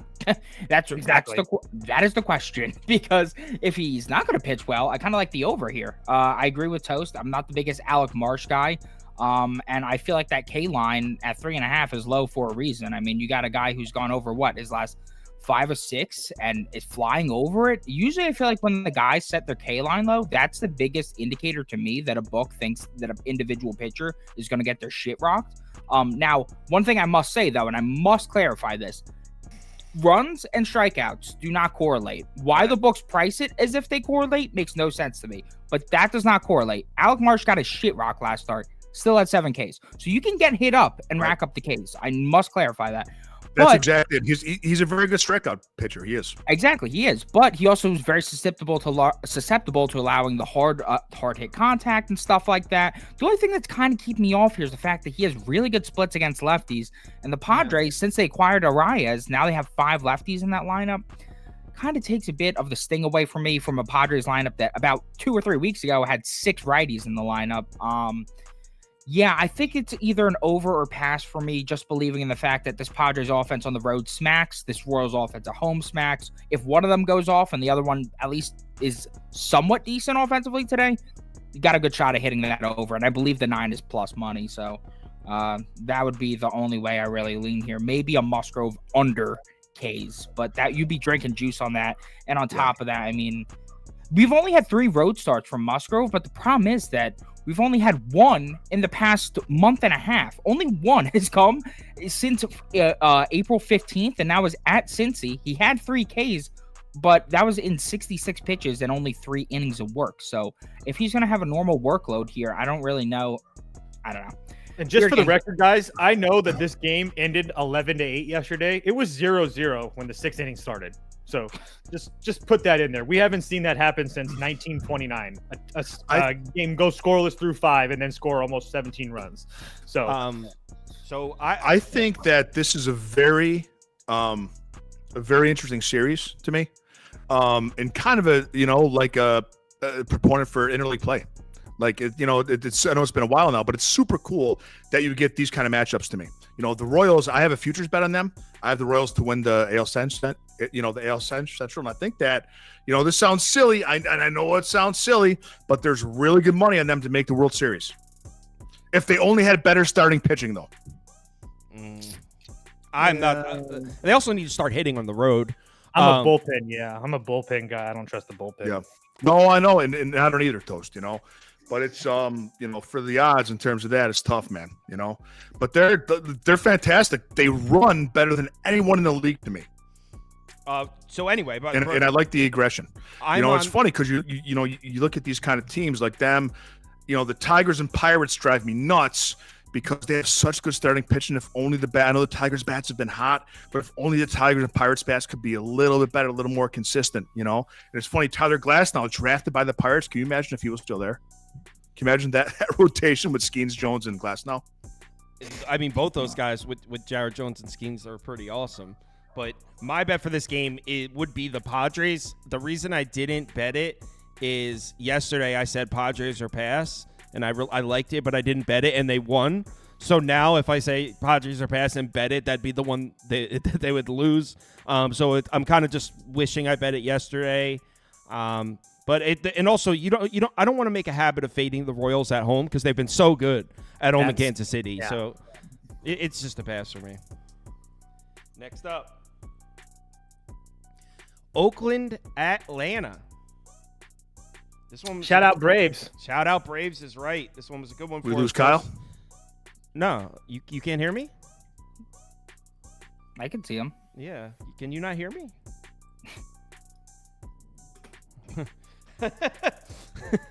All right, so I don't think he can hear me right now. What's your favorite player of the day, boys? What's your favorite player of the day? He can't hear me. Can you hear Kyle? Can you hear me? I can hear Toast and I can hear Beef. Oh, okay. Weird. He can't hear you, Kyle. Yeah, Kyle can't hear you. No, I can hear him. Or sorry. Oh. He can't hear me for some reason. Did Kyle cut me off? No. I didn't cut you off. I have no clue. Tell him to leave and come back in. Yeah. So what Kyle is telling me to do is to have you leave for a second, just like hit the hang up button, and then to come back in using the same link that you used to join. He can't hear me. Got it. Yeah, that will help you come back in. That's funny. He thought I cut him off. All right, Braves, Oakland. So yesterday me and Toast had Braves -1.5. Brooks versus Sale. I mean, obviously at this price, and I feel like Toast, I haven't talked to him about this, but I feel like he's going to say the same thing, that at this number you can only bet Oakland if you're going to bet it. In fact, I'll bring Toast up because he's probably going to say that exact sentence. It would only be Oakland. I would bet is that right, Toast? That's not only right. I placed a small bet on Oakland plus 260 to win this baseball game. I get, guys, I'm still not in a spot where I think this Braves team is that good. 5-5 their last 10, 9-11 their last 20, 14-6 their last 30. That's pretty equal to this Oakland team. I understand that Oakland hasn't looked great either, but at the same time, they're playing. I mean, they just got done in the Trop. They played that. I mean, both of those, they could have won all three of those games. They didn't. Jose Siri happened. It is what it is. And then they come in yesterday in a matchup that really wasn't favored to them. I mean, they didn't have a bullpen. Ronaldo Lopez has been firing in all cylinders. I get all that. And now they get Chris Sale again. Yeah. No, I didn't give you the boot. But Toast is in the middle. Go ahead, Toast. Chris Sale has been fantastic. There's no question about that. 7 innings, 1 run, 0-0-0. It's not me making a case that I think that Chris Sale is going to get hit up here today. I just feel like this is going to be another low-scoring game, just like the Oakland has played the last couple of nights. They have all their bullpen guards rested and ready to go. They all had the day off yesterday, so they're all going to be ready and good to go. Again, it's a huge plus price on a dog. Like, I only have to win these like a few times, like 4 out of 10 times. I'm going to be all right.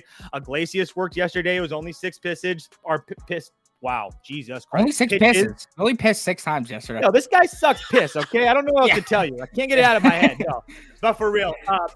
It's just, like I said, guys, it's just a play on the number. Aaron Brooks has been essentially average, but this Braves team doesn't hit anybody with a right hand. So I'll take my chances at plus 250. You guys know how I like my dogs. Brooks, only 6 pisses yesterday. This is a guy that averages 9.5 pisses a day.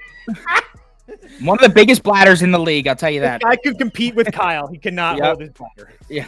Oh, shit. All right, Silverback. I didn't kick you out. For some reason, you couldn't hear me. No, it's okay. It's okay. What are your thoughts on this one? So this is one, as you know, I do a lot of strikeout props. And this is a rare situation where I think the books have it absolutely great.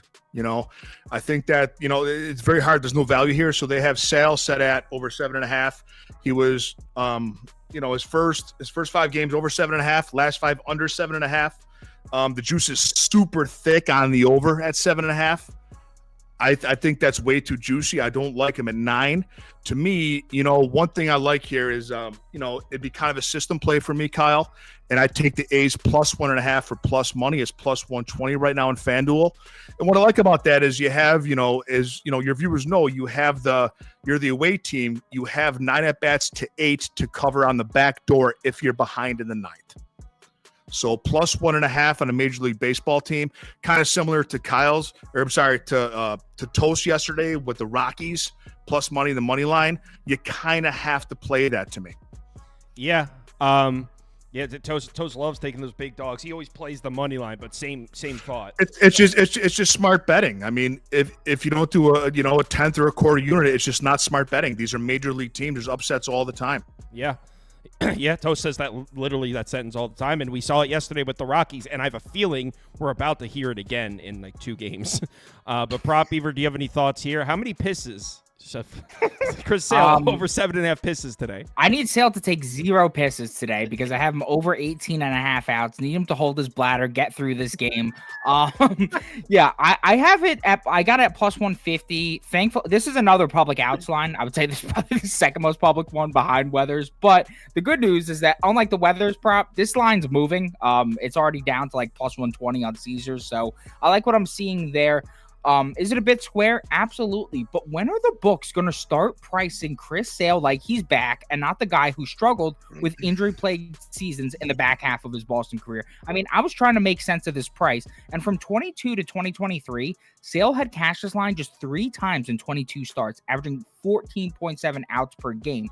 But this season, he's flipped that on his head. He's 6-4 to the over, averaging 19 outs, Yeah, he looks amazing, and he's over his last 6 to 8 starts, averaging 20 outs. To me, it just seems like the algorithm of the books can't process that this is a guy who went from barely making it through 5 outs to shitting out 7-inning starts daily. So until they start respecting that, I see no reason to not take advantage, especially in this matchup. The last 3 lefties to face the A's, Gomber, Reagans, and Valdez went 8, 7, and 7 innings. We've now seen the last 8 of 10 lefties to face the A's go over their outs line, and 6 of them hit 7+ innings. On top of that, and more notably, just 1 of the 8 lefties to face the A's at home this season have gone under this line, averaging 20 outs. That's nearly 7 innings. Sale has been especially filthy at home this year, and the A's versus lefties on the road, 28th in WRC plus, 53, and 30th in OBP, 229. So, I mean, at big plus money, I will happily take my chances. If I'm being square, I'll die being square here. But I really do like the play for Sale. They got to start respecting the man. He's back. So I'm just gonna put up Oakland plus 1.5 with silverback bets. If I was betting this, that's what it would be. But I'm not going to. It's just strong for the money, strong for the value. Yeah, just this at minus 320. I get it. Sale's been a beast, but just this Braves team way too expensive. Next up, Reds Cubs. Hunter Green making a road start in Wrigley. Toast, do you have a weather report for Wrigley? I know that's like always the first thing I ask when I look at Wrigley Field. It's shitty weather today. It's Ballpark Pal has it 19% negative decrease for runs, 23% homers. The wind's like blowing sideways. It's like 60 degrees. It's not fantastic, at least, or it's nothing. It doesn't seem like anything like blowing out, like the balls are gonna fly or anything like that. It should, yeah. It's pitcher's weather. Okay, so and speaking of pitchers, we got 2 decent ones on the mound with Hunter Green and Justin Steele. Totals all the way down at 7, which pretty much indicates everything, confirms everything we just said. So pitchers weather, 2 good starters on the mound. They're expecting a low-scoring game. Any value on either side here, Toast? I kind of want to fade Justin Steele off of that. Really, me too. After that fantastic performance, and I know I was the guy that was like coming on here. I think that's a good move.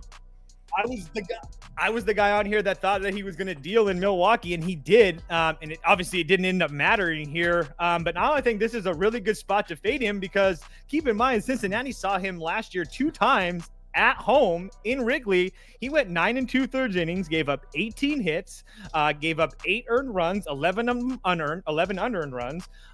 He had 10 strikeouts, didn't have any walks, but he hasn't pitched well at all. Hunter Green, on the other hand, has been fantastic against the Cubs. He's faced them last year and the year before that. Each of those games, he went 6 innings, didn't give up a run, and had 11 strikeouts and 8 strikeouts. So I think all the value is on the Reds, at least in the first 5 here, in my opinion, because I don't think that Justin Steele is going to duplicate that performance that he just had. Keep in mind, he had that same type of situation where he looked really, really good against the Padres, went on the road at Pittsburgh, got lit up. Pittsburgh lit him up again. Atlanta lit him up, and Atlanta's bad. And then Milwaukee, and then like I said, he finally had a good start in Milwaukee. So I'm not in a position where I trust Justin Steele, especially at this number. So it'd be Reds first 5 or pass for me. I like everything you said, and I'm going to put up the same exact graphic for me. In fact, I'm going to I'll write it down on my maybe list, but I kind of like the other 2 I have on there better. So on my watch list, I should say. So I'll put Reds first 5 up for me, too. I like that. I like Hunter Green versus the Cubs better than I like Steele versus the Reds. So I think at plus money, there's an advantage there. Silverback bets, what are your thoughts?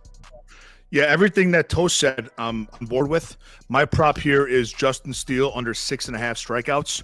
I just think that's way too high of a line for Justin Steele, and I'm a Justin Steele fan. But here's a guy who was an NL Cy Young candidate last season, and we're getting 4.5s and 5.5s all season long. Now he's coming off an injury. We're getting a line of 6.5. And what's interesting is that, the Reds have the biggest disproportion of strikeouts to righties versus strikeouts to lefties. They're striking out a ton versus righties, but they're 8th in terms of, 8th best against the strikeout to lefties, and they're 2nd best in strikeout to walk ratio, which means they're driving up the pitch count. We're getting really good EV here too. And there's some, Pinnacle has us at minus 168, but there's some minus 135s floating around there. Caesars and MGM.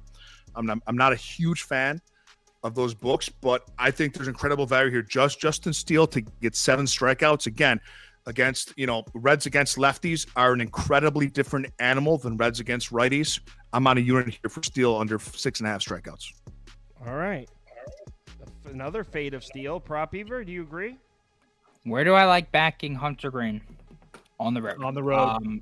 So I like that already. We're getting him against a Cubs lineup that sure hit up Graham Ashcraft yesterday, but he only allowed 2 through the first 4 innings, and then had Graham Ashcraft not had an aneurysm on the mound and hit a guy with a pitch, then walked 2 other guys, and then Fernando Cruz come in and walk another guy, and it would have only been 2 runs through the first 5 innings. And I think Graham Ashcraft is trash anyway, so I'm not really going to take that much into account. This Cubs lineup, yes, he's Ashcraft. This lineup cannot hit righties.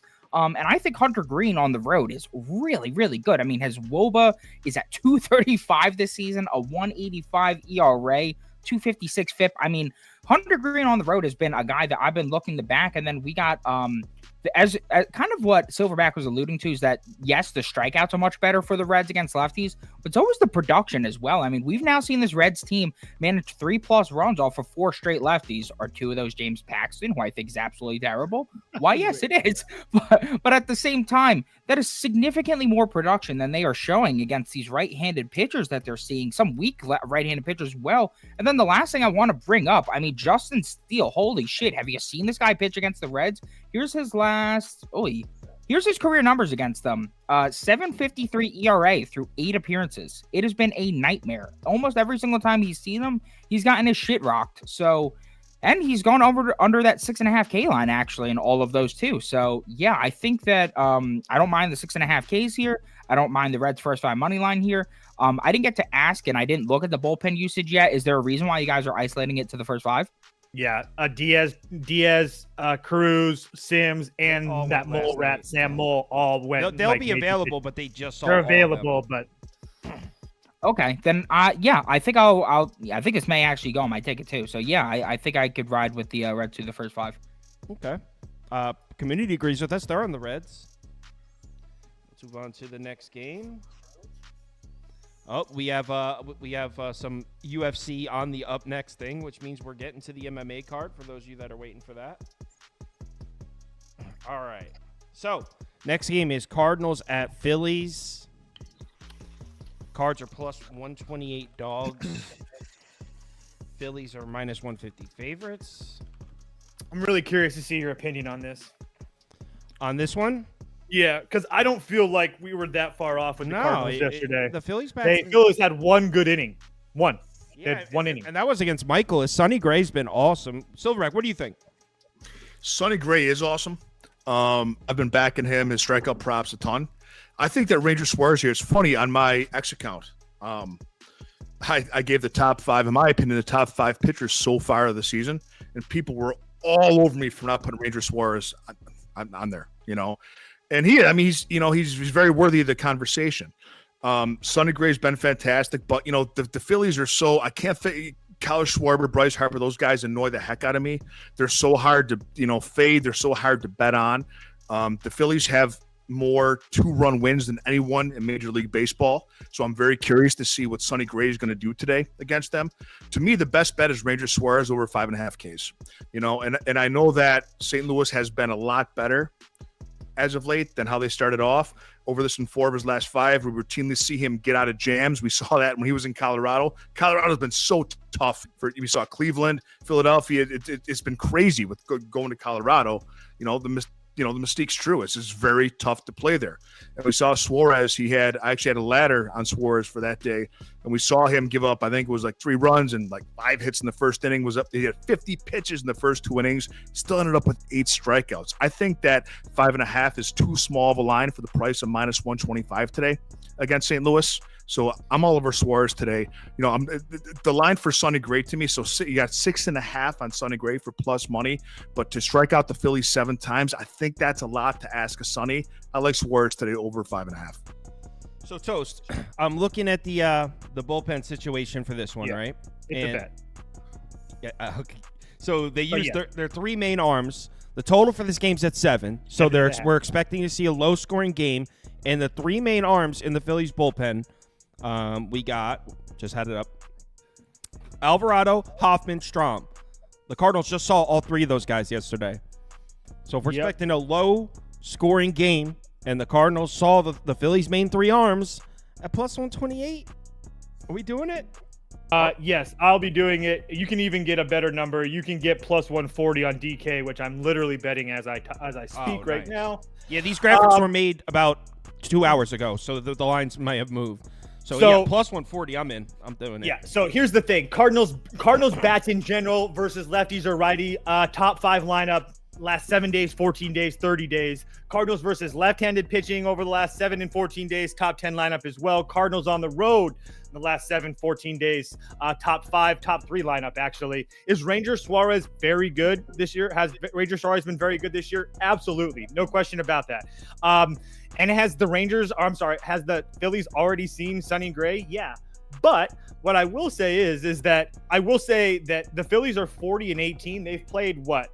St. Louis over 500? Oh, no. So they've played what? 7 games over teams that are 500? Again, had the Phillies played good? Yes. But at the same time, they're playing absolutely nobody. And I understand that the Cardinals are below 500, like I just mentioned, but they are 7-3 their last 10, 12-8 their last 20, 16-14 their last 30. They're starting to play better baseball. I think that Sonny Gray can pitch well here today. His last 2 starts against Philadelphia, he had 1 this year, 1 last year, 11 total innings, 7 hits, no runs, 12 strikeouts, 3 walks. His last 2 starts in Philadelphia total, 10 2/3 innings, 6 hits, 3 runs total. I think Sonny Gray can pitch well here. You have a total at, like Kyle just mentioned, he took the words out of my mouth. You have a total at 7.5, and you have St. Louis plus 1.5 at minus 160. That's really to me, that tells me that the books don't want to get caught with their pants down at the plus 1.5 at a decent price. This game seems like a coin flip to me. I'll take the huge plus money price with the cards. Cards. Let's bring up our resident cards man, Prop Beaver. Hi. They were able to rock that piece of shit Andrew Abbott. So I'm the biggest Silverback. I'm the biggest Andrew Abbott hater on the planet. I think he's awful. He is. He started off good last year, and that was it. I cannot believe that he was off to that good of a start this year. Complete luck. And finally, the Cardinals of all the teams, one of the coldest lineups in baseball against lefties, was able to break through and punch them in the mouth. So maybe they're starting to build up some momentum here. I'm not betting this game. I was looking at the Sonny Gray over outs and stuff like that, but dude, he's been so much worse on the road. It's just like, I don't really think that really carries that much value. I think I'd almost be forcing a bet in there. So pass. I lean Cardinals or pass. I'll give you that. I just don't want to force something in there. The Phillies are very hard to bet against. But yeah, well, one thing I will say is, though, is 1 second, I'm pulling it up right now. Go ahead and look at the last 3 righties to face the Phillies. So we go ahead and we look, and we've got Miles Mikolas, 6 innings of 3-run baseball, only allowed 6 base runners, so a one whip. Then Cal Quantrill at Coors Field, 6 innings of 2-run, 5 base runner baseball. Again, that below was the weirdest start ever to me. Well, then before that, Dakota Hudson, 6 innings of 2-run baseball, only 6 base runners. A guy who literally hands out walks like they're candy. I took his walks over that start. They couldn't draw a walk for shit because they were chasing horrible pitches out of the zone. I think we're going to start seeing this Phillies lineup dramatically regress against right-handed pitching because it's hard to sustain that level that they had.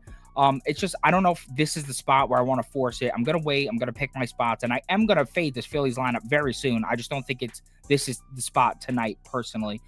But I would lean Sonny Gray over outs or the Cardinals money line. All right, so I flipped this over to the next game, which is Angels-Mariners. Detmers making a road start here at Seattle. I'm always down to fade the Mariners bats. Actually, I feel like I got kind of shafted last night because I took their team total under 3.5, which, if you watch over the course of the game, was the right call. They just grabbed 3 runs in the first inning and screwed it up. So obviously, I'm down to fade the Mariners bats, but Detmers on the road is terrifying. So I guess if you put a gun to my head and force me to bet this game, I would just go right here, an under or pass. But taking under 7.5 with Detmers on the mound is almost a suicide mission. So this is a pass for me. I'm not going to bet this, but like with a total at 7.5, I don't know how you don't bet the Angels. Like their books are telling you that runs are going to be at a premium here. In what world should we have a 7.5 total? I mean, I understand that Bryce Miller's good. And he's been better at home, but those home starts were Houston, Oakland, and Atlanta this year. I mean, none of those teams really scare you necessarily with the bats. And Reed Detmers, I mean, after his first 5 starts, has been an absolute travesty. So I don't understand this total. I mean, even over 7.5 is plus 100. I know that these two offenses are bad, but it'd be over or pass or Angels or pass for me. Like I'm not going to bet it. This is weird, but this is another situation where there's no way in hell I'm laying minus 160 with Seattle, whether it's the right side or not. So it's Angels and over or pass. Yeah, I don't like this one, but I would lean towards the under. So we would disagree there, but neither of us are betting it. So prop Beaver. What the hell happened to my sweet Prince Reed Detmers? I know. So much promise. So much promise, and my lord, I mean, it's just been the roughest stretch for the man. I really hope to see I can't back Reed until I see a sign of life. I haven't seen any of it. So until he shows me a sign of life, then I will be the first one to back right back on the Reed Detmers bandwagon. I'll act like nothing ever happened. But That's what I was gonna say. Luckily that he's shown us that he's a crazy guy, so it was easy to jump off the raft as soon as we saw a little bit of sign of trouble. It was easy to jump right off. Oh, okay. Wow, he's out of his mind. Yeah. So I don't know. I don't know if I could do that here. Also, like normally I would just fade the Mariners K's, but dude, they freaking fired their hitting coach yesterday, and I knew I was cooked immediately. I knew I was so cooked, and then because as soon as I started watching the game, I'm like, oh, they've completely changed their approach at the plate. I'm like, would you have bet that? Would you have bet that if you knew about it? Never in a million years, Toast. Never in a million years. That's not a spot where you back a team. As soon as they fire their hitting coach, what do you think the number one emphasis was? Like, hey guys, we're historically bad at striking out. Let's fucking stop whiffing at everything in sight. Whoa. God, that sucked.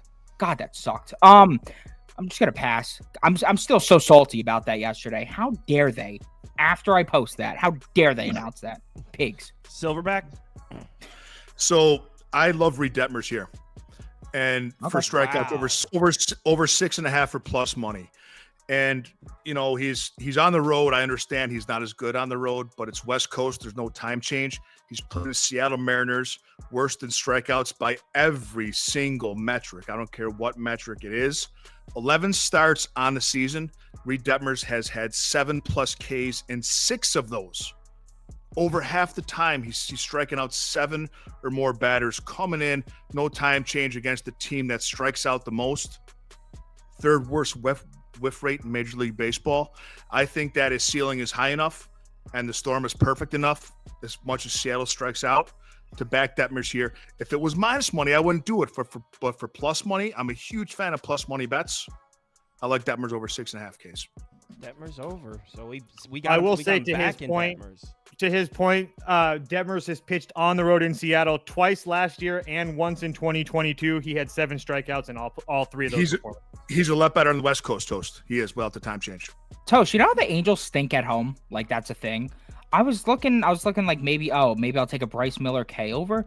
It's the same thing with their Ks. This team does not strike out on the road, but at home they're like a K over machine. So weird. Just to Beaver's point, they're 7-21 at home. They're 14-15 on the road. Just weird. So I switched this over to Yankees Giants. We have 2 MLB games left, and then we're getting to. I got 7 UFC fights lined up and 2 UFC guys coming on for that. So 2 MLB games left. Yankees on the road in San Francisco. I mean, normally you would say at this price, it's Logan Webb making a home start against a guy named Cody Petit. It's Cody, right? Yeah. Cody Petit, yes. So, like, how do you not take the Giants? But the thing is, I don't have the same faith in Logan Webb this season that I've had in the couple of seasons before this. So I really don't know how to play this one. Prop Beaver? Yeah, I mean, God damn it. Can the Yankees stop hitting? They won't stop. So that kind of makes it a bit tough. It's really kind of just Aaron Judge too. I mean, no. I mean, 8 hits yesterday. It's not all Aaron Judge. Damn, they really just are pouring it on right now. It makes it impossible to bet this team. I mean, to fade them, really. Yeah, I can't do it. Sorry, most of my bets were in the beginning, guys. I know I've been passing a lot at the end, but simply put, I guess it's a front-loaded slate for me. I'm just really not seeing that much value at the back end here. So I'm passing. I do respect the Giants' bats at home. against righties. Even though I guess they didn't inflict much damage against Stroman yesterday. So, yeah.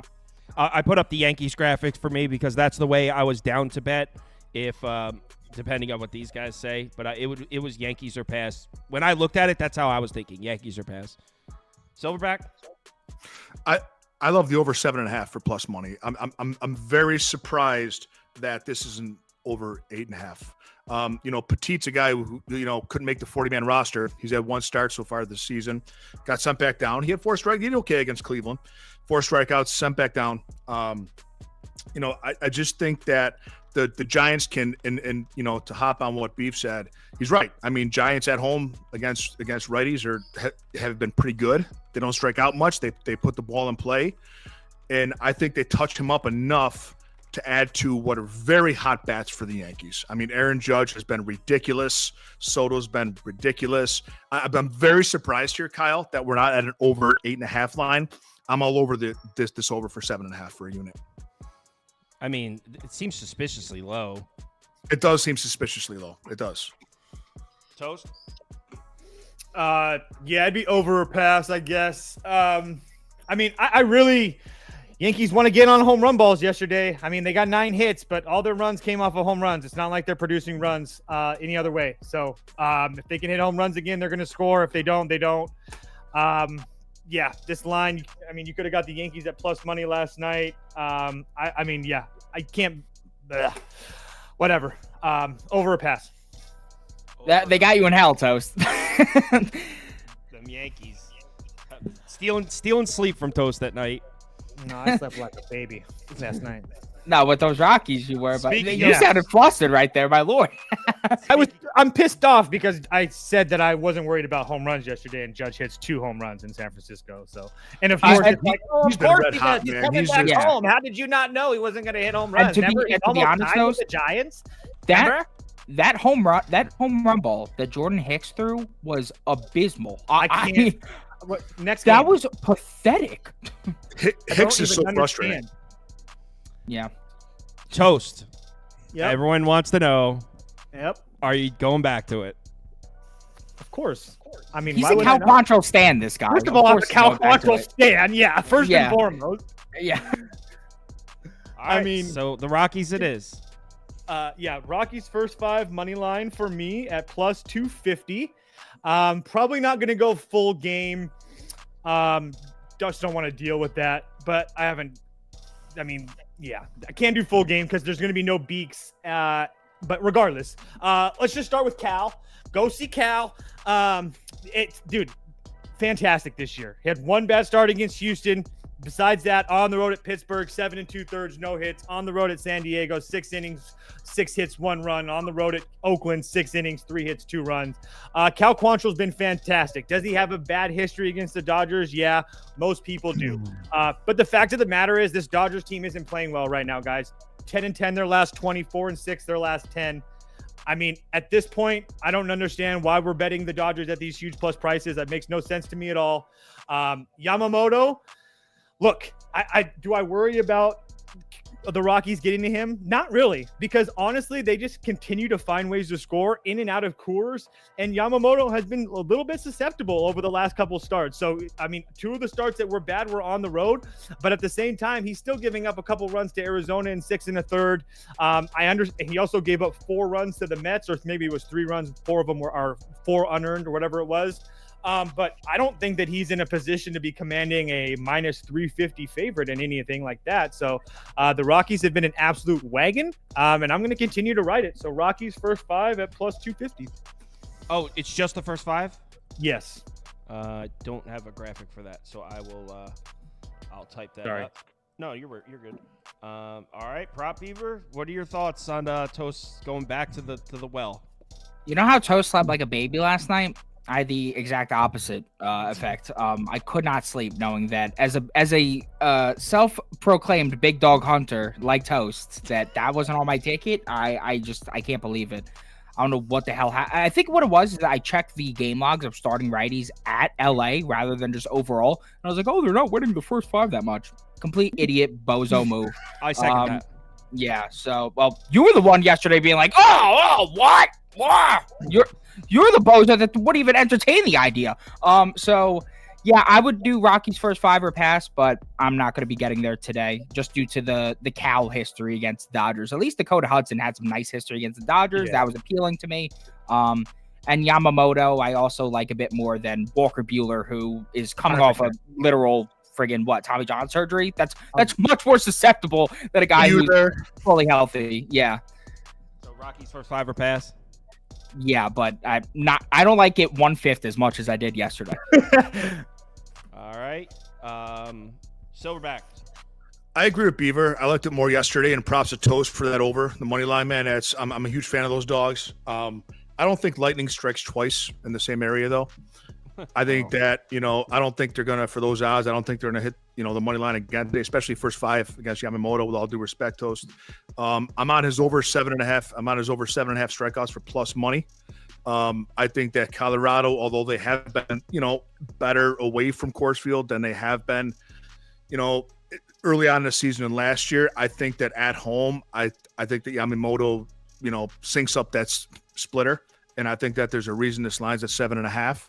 I'm all over Yamamoto per unit over 7.5 strikeouts. Just for the record, Rockies are a top 10 lineup in baseball against splitters. No, I understand it, but they're also they're plus minus in terms of runs scored, second worst in the league. Just saying, just throwing it out there. Just support my guys. Why don't we go here? Which definitely matters. Why wouldn't you go under? I can see if that. the Dodgers aren't hitting, that way you could still fade the Dodgers without relying on the Rockies to score any. Because what if it happens? 7.5 now, and it's 7.5. Toast, juice to the under. I mean, Prop Beaver's guys. What do you think of the under? Prop Beaver's response was, "What if it goes over?" Kyle, I'm taking notes here, and I've heard 2 things that disturb me. I've heard Kel Quantrell's amazing, and Mike Lorenzen's a god. Those 2 things have disturbed me greatly today. Against lefties, he's a god. There's no denying it. I'm a man my who mind's operates blown. by the numbers. Yeah. I can't believe Lorenzen hasn't had. I can't believe Lorenzen's contract hasn't been as big as, Well, I mean, the problem is that most of the people in the league are righties. If it was an all lefty league, I'll tell you what, Michael Lorenzen would be winning the Cy Young every year. I'll tell you that. If my aunt had balls, she'd be my uncle. Yeah, it's safe. Exactly. We live in the hypotheticals. All right. Before we're going to go over to UFC Silverback Bets. Do you want to tell these folks where they can find your stuff before we head over? Sure, I appreciate the opportunity, Kyle, Sauce, and Toast, and Beav. I'm fans of yours. Been following you. It's fun to hang out with you guys. I'd like to do it again. Sure. If people in the comments, would like to let Kyle know if they want me on again or not, that'd be awesome. I want to hurt feelings. The comments were 90% positive, and that's rare. Hey, it's pretty good, man. I appreciate that. I appreciate your viewership. I appreciate everything the community has to offer. So thank you. At Silverback Bets is my is my X handle, and also my YouTube page, Silverback Bets. We do videos every single day, 3 bets in under 3 minutes. 3 bets in under 3 minutes. So, and he does a lot of strikeout props, a lot of pitcher props. I checked out his channel to make sure he was good before inviting him on, and I think you guys would like it. So make sure you give him a follow. Thanks, we appreciate him taking the time to come on. And I also tagged his Twitter in my tweet. So if you follow me on Twitter, you can find him right there. So Toast Beaver, Kyle, I really appreciate the opportunity. Oh, yes, sir.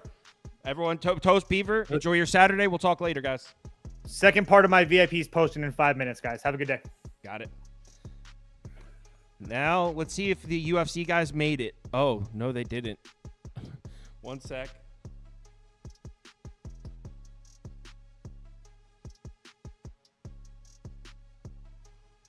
Let me make sure I sent the invite correctly.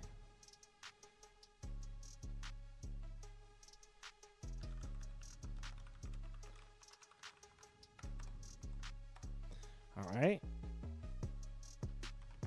I just went and expected them to be waiting in the waiting room, and they weren't. So let me send them another one.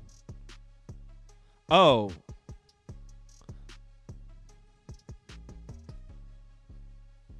Oh, that's why. So he's off the hook because I actually typed in his email wrong. Sorry for the graphics and everything was a little choppy today. I'm the only one in the office, and we've never done this many. The MLS, the MLB, then the UFC. There was 34 screens So it was a lot. So he should. All right.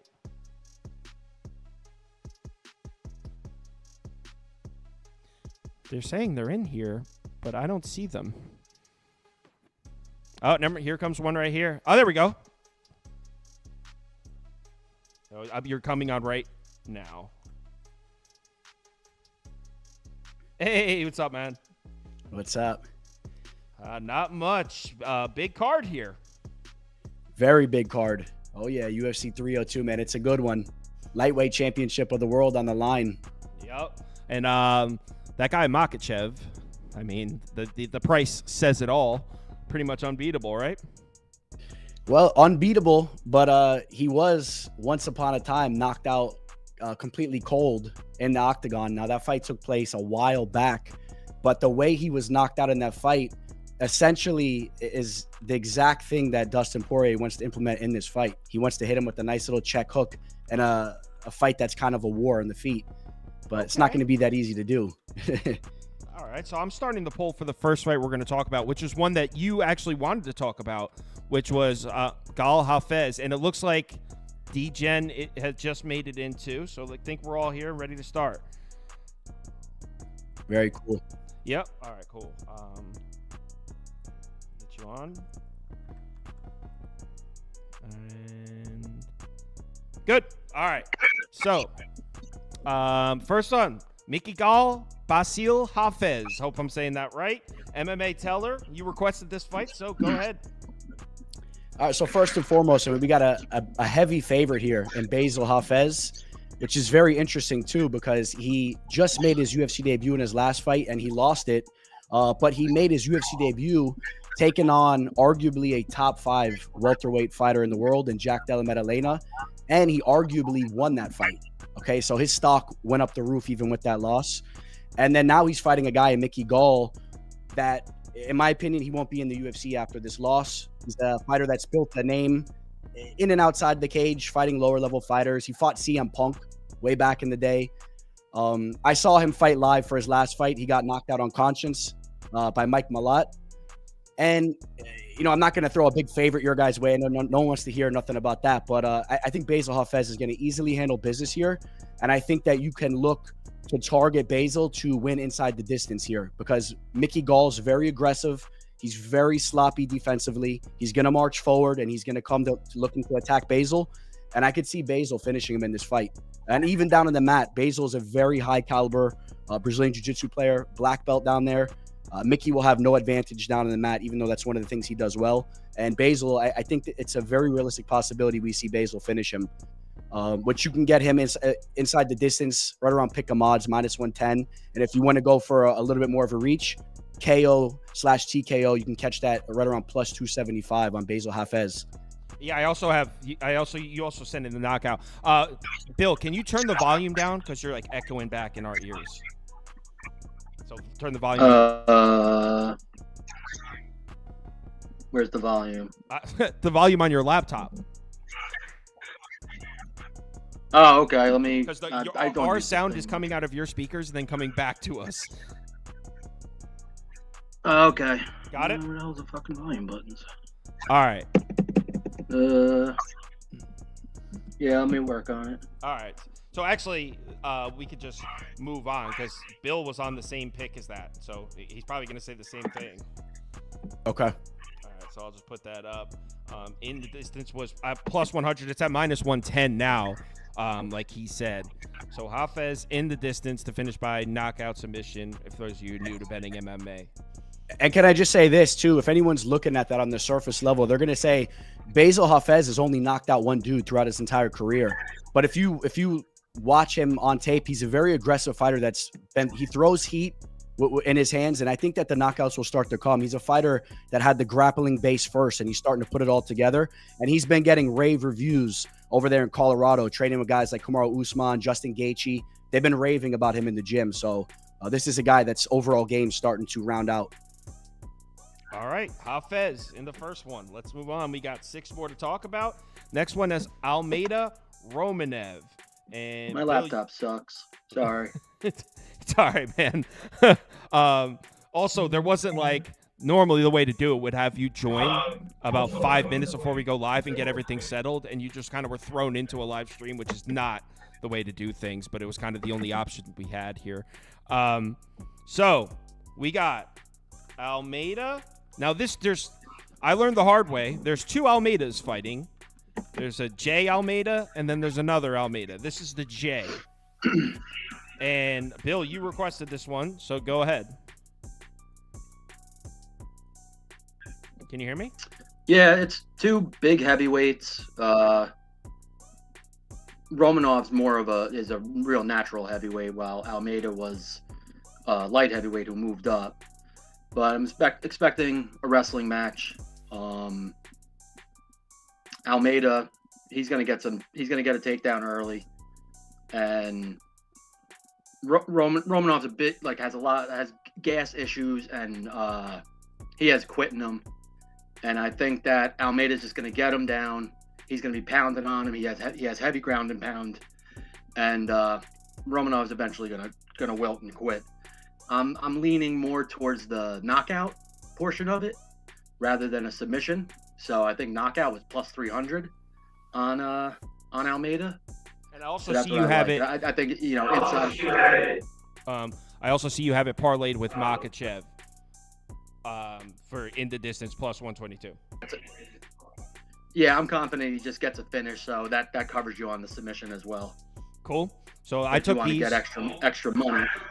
I took these right off your ticket too, so that's exactly what Bill's betting, because I literally made those graphics right off of what he posted on the site. So, all right, MMA Teller. I don't even know your first name. What's your first name, by the way?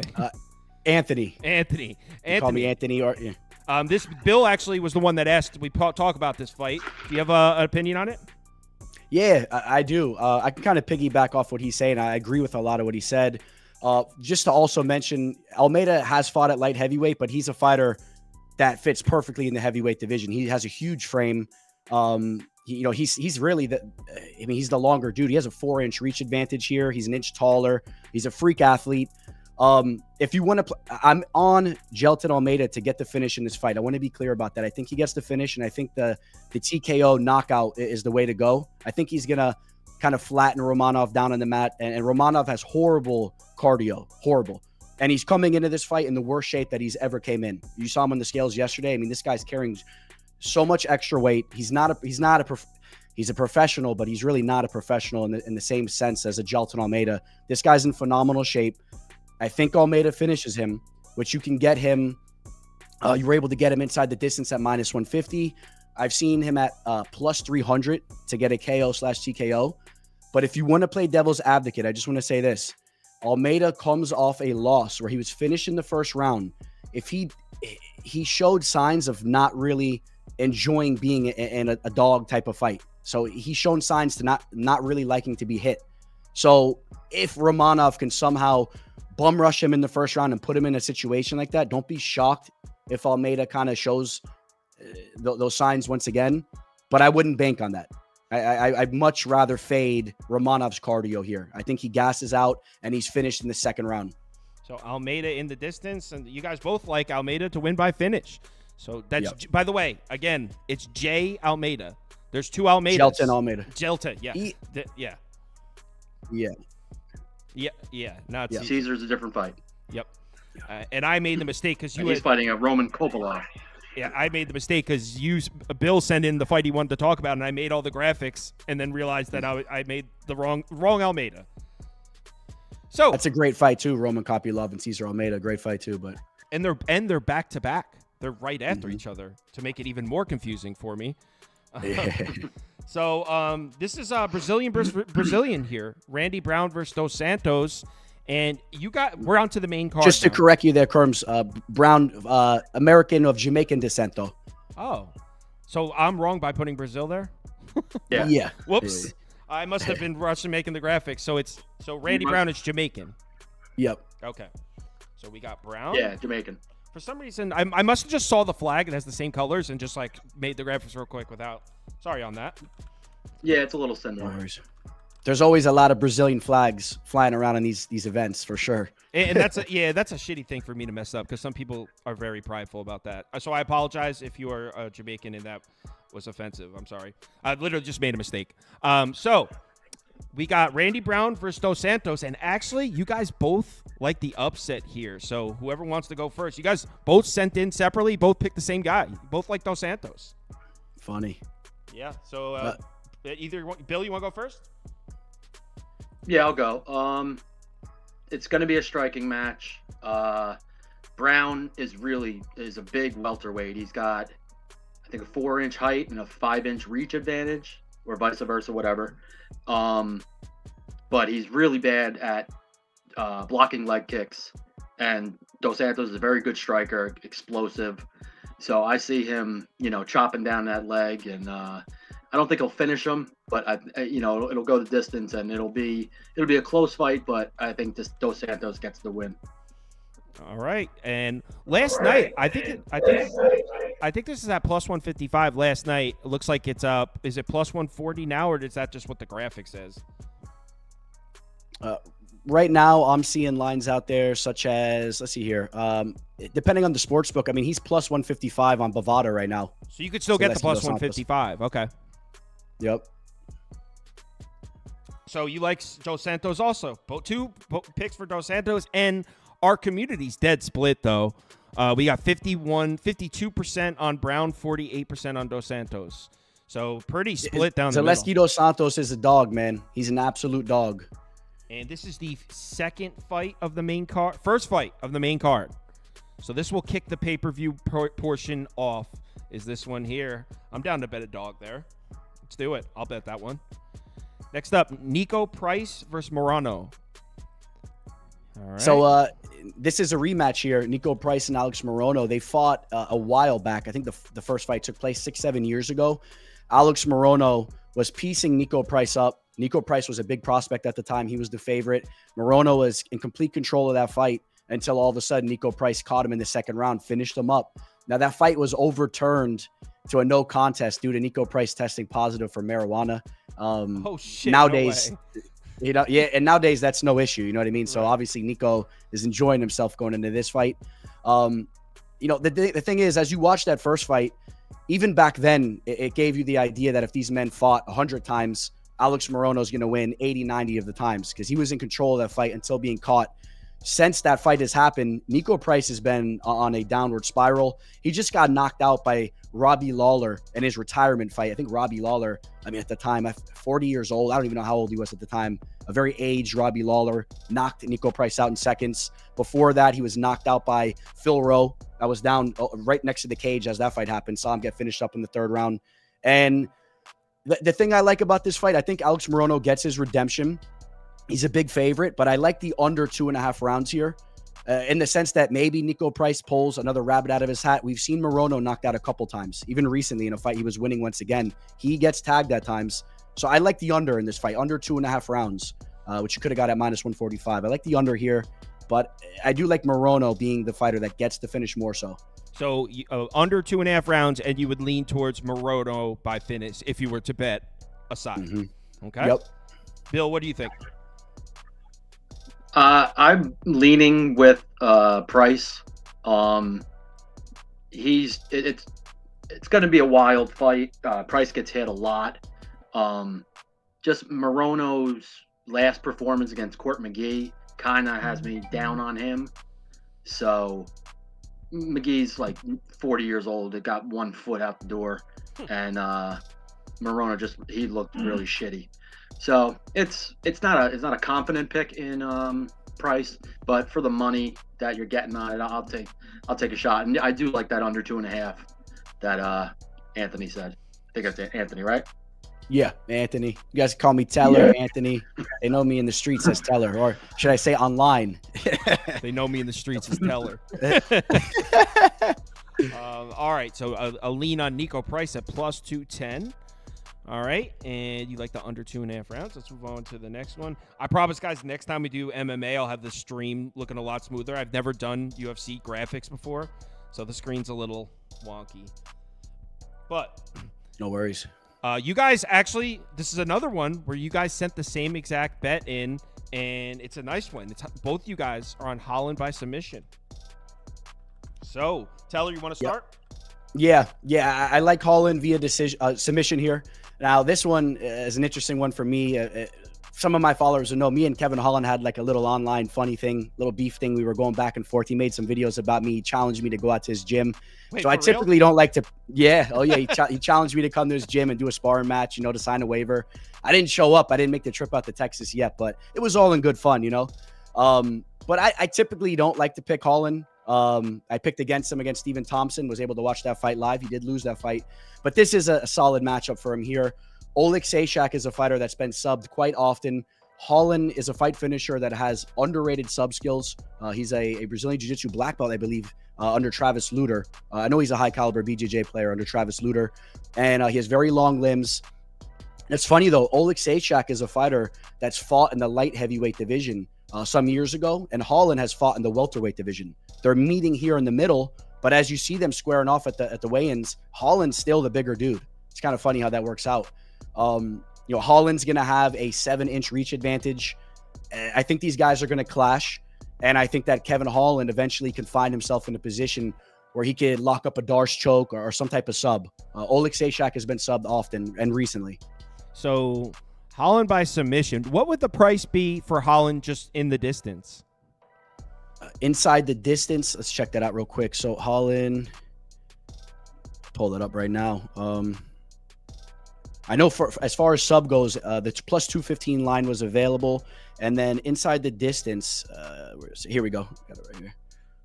Are we talking like minus, or can we still get that at a decent price, or are we getting expensive now with that? It's like minus 120 Holland inside the distance. That's not too minus bad. 20. That's available on Bovada. That's not too bad. All right, so Holland in the distance minus 120. That's probably where I would go, because I hate when you like call the fight right, and then like at the last second he just throws, instead of like you'll have a knockout in the last second, instead of just punching him out, he just like chokes him, and you're like, oh shit. Mm-hmm. So I think I might vice versa. Right, exactly. Mm-hmm. So I think I would go Holland in the distance, but Bill, you're on Holland submission also. Yeah, it's difficult to back Holland because of his fight IQ, but he's got way better grappling skills than Oleg Zaychuk, and he can strike. He can hang with him on the feet.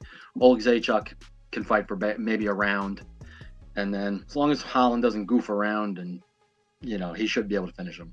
Someone said, Kyle, it's inside the distance, not in the distance, saying I sound like a rookie. Man, when it comes to betting this shit, I am a rookie. I'm not. It ain't something I'm hiding. I'm very casual when it comes to betting MMA. I like doing it. I have fun, but I'm usually just tailing someone else. I don't personally am not very experienced. So next up, Strickland Costa, co-main event here. I am personally not a fan of Strickland, but it seems like both you guys, you don't have the same bet, but you're both leaning towards Strickland. No, I think Teller is betting Strickland straight up, but Bill's got like Strickland in round 4 or something. All right, so actually, Bill, why don't you go first? You got Strickland with a late finish. Is that what I'm following, right? Yeah, Strickland, like it's going to be another striking match. Strickland, it has heavy volume, and Costa gets hit a lot, and he's a big, bricked up Brazilian, and he doesn't have the greatest cardio. So at the end, when it comes to the 4th and 5th round, if Strickland really wants to put his foot on the gas, I think he can get Costa out of there. So I think, those are big numbers. It's worth a shot. So you got Strickland round 4. I also have a Strickland round 5 bet somewhere, I think. Oh, no, maybe not. So you took Strickland. You took Strickland round 4 and Strickland round 5 as 2 home run swings, right? Yeah. Okay. One or the other hits, you're profiting. Right. Now, Teller, I have your graphics here. Let's pull it up. Let's see, Strickland. What did you have? Strickland submission or Strickland decision? You had Strickland decision, which is one of my favorite plays on the card. You could have got it earlier in the week at plus 215. Now it's like plus 150. So a lot of action has came in on that. But that was on DraftKings at plus 215. I really like Strickland via decision here. I think this goes to the final bell, and Strickland's ahead. Costa is a guy that has consistently came up short against the top middleweights in the world. And you could argue that Sean Strickland's the best middleweight in the world. A lot of people thought he should have retained his title in his last fight against Strickus Duplessis. Costa's lost to guys like Marvin Vittori, Robert Whitaker. It was finished by Israel Adesanya. That was a fight where, Adesanya, the former champ, he's a sniper, and he got caught there. But all in all, Costa has shown to be pretty tough and durable. I think Sean Strickland is just ahead throughout this fight for 25 minutes as it's more of a kickboxing, boxing match. Sean Strickland's defense is very sharp. He's very hard to be hit. If you want to argue for the other side, you can say when Strickland has been hit before, he's been knocked out. He got hit by Zaleski dos Santos, who we talked about earlier, hit him with the spinning wheel kick, knocked him out. He was also knocked out against Alex Pereira, the former champ, early in that fight. But besides those type of moments, he's very hard to touch with his Philly shell style. He's very hard to touch. And I think he outvolumes Costa and wins the decision. Strickland by decision, and Bill likes Strickland in round 4 for a home run swing. But actually, the bigger bet he has is he looks like he parlayed Holland and Strickland both to win. So both like Strickland. When I say I don't like Strickland, I meant as a fan. I root against him. I think he's annoying. But I didn't mean I don't like him in this fight. That's not what I meant. All right. And I just want to also say I like him on the money line as well. I know it's not the lowest line, but I do feel comfortable he wins this fight. All right. But both you guys leaning towards Strickland. And now let's get to the one sec. Let's get to the main event here, which is, I know he has one loss on his record, and you were talking about it when you first came on. But I've probably seen this guy fight 8 or 9 times, and every single time I remember watching him fight before he became the champion, and every time he fought, it's how is this guy not the champion yet? He's just so clearly unbeatable.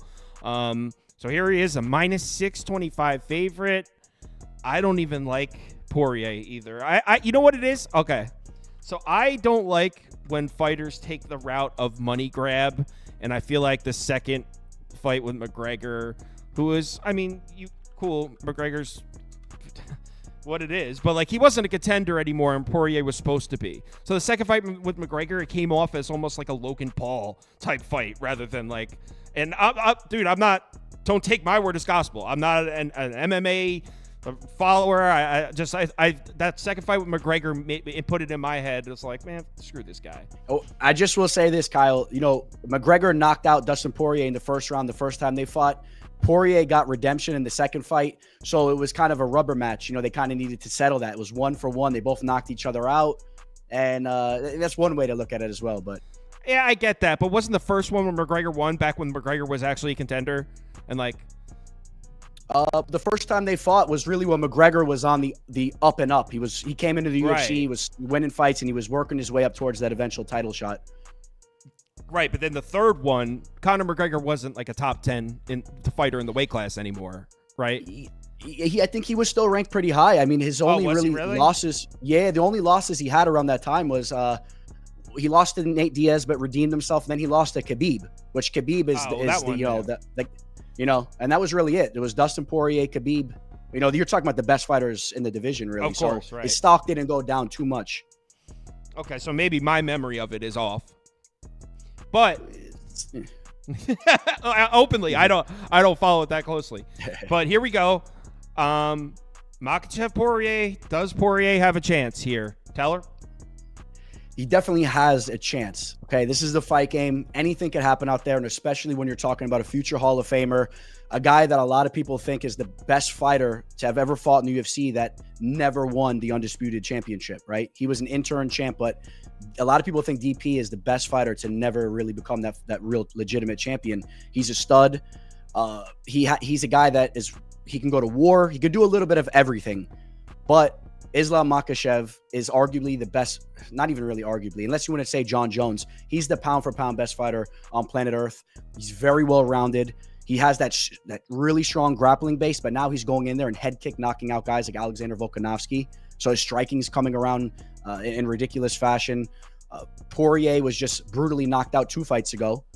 But I do like this for Dustin. I want to say this. In Dustin's last fight, he fought a guy in Benoit Saint-Denis who has a very similar style to Islam. Southpaw fighter, very well-rounded, dangerous on the feet, but can maul you down on the mat. Islam is a much more refined version of Benoit. But I like the fact that Poirier had that tune-up fight where he weathered the storm early, made that fight a war, and got that knockout, because that's exactly what he needs to do in this fight. He has to stuff takedowns, don't throw too many leg kicks, work the boxing skills, and try to land a hook, a check hook, similarly to that what Adriano Martins did to Islam a long time ago. But Makhachev is a way better version of himself these days than when that fight took place a long time ago. Yeah. So your pick is, and I have the graphic here, but I didn't want to put it up until you like revealed it. So I think the best value, if for people that are liking bigger type value bets, it's Makhachev to win KO/TKO, which you can get around plus 275. The safer route would be inside the distance, but that's not going to be a bargain line. Submission's more likely to happen, but that's, I believe, right around even odds right now. This fight can easily be in a situation where Islam starts to wear him out and he gets on top of him. And DP, even though he's been subbed before in the big fights, he was subbed by Khabib and Charles Oliveira. That's the cream of the crop. He was subbed in title fights before like that. But all in all, he's a very talented jiu-jitsu player. Maybe he can avoid the sub and he puts himself in a position where Islam postures up and really starts to rain down some nasty ground and pound and finishes him. Well, also there's the chance that he could just knock him out in range as they're striking. He could head kick him. He could knock him out with the big shot on the feet as well. So I like the value on that plus 275 KO/TKO. Plus 275. All right. Bill, what is the price on the submission? Because you like Makhachev by submission, which Teller just said is closer to even odds, right? I must have looked at it wrong last night. It's minus 135. Oh, no, it's all right. I left it blank because I was waiting for you for someone to tell me. So Makhachev submission at minus 135. Yeah, I definitely read that wrong last night. So it's all right. So you like him to win by submission? Yeah, I do. But yeah, minus 135. That's not really worth playing. Oh, okay. So I'll put that off then. Yeah. All right. There was another graphic here though that I had. Let's see. One sec. You had two bets on this one. And what's the other one? It was Makhachev inside the distance with Almeida. Oh, you have over 1.5 rounds. Oh, yeah. I like that. So Makhachev, Poirier over 1.5 rounds at minus 140. Guys, our poll right now for the people, only 86 people have voted, but 53% of them are taking the plus 450 with Poirier. So they're taking the dog. That's some fun money there. I mean, like I didn't see the fight where this guy lost Makhachev, and for what you were saying, it was a while ago. But every time I've seen Makhachev fight, I'm not going to pretend like I've watched every single one, but I've seen a bunch of them. He looks, it's not even like close. He doesn't look beatable in any sense. So that fight was 9 years ago, almost a decade ago too. Right. And how old is he now? He is currently 32. Right, you could argue that 32 is the most prime age in the game. So it happened when he was a kid. Yeah. 9 years ago. Yeah. All right. So Makhachev by KO, if you want to take a plus 275, over 1.5 rounds is around minus 140. If you want to play it a little safer, everyone, thanks for watching. Make sure you give these guys a follow. Let me put these down so you can see their names. MMA. I'll just say too, I break down the entire cards as well on my YouTube channel. I do a full card breakdown for every UFC event. So if anyone's ever looking, I got timestamps there and all that. Yeah. So what's the name of the YouTube channel so they can know what to search? The MMA Fortune Teller.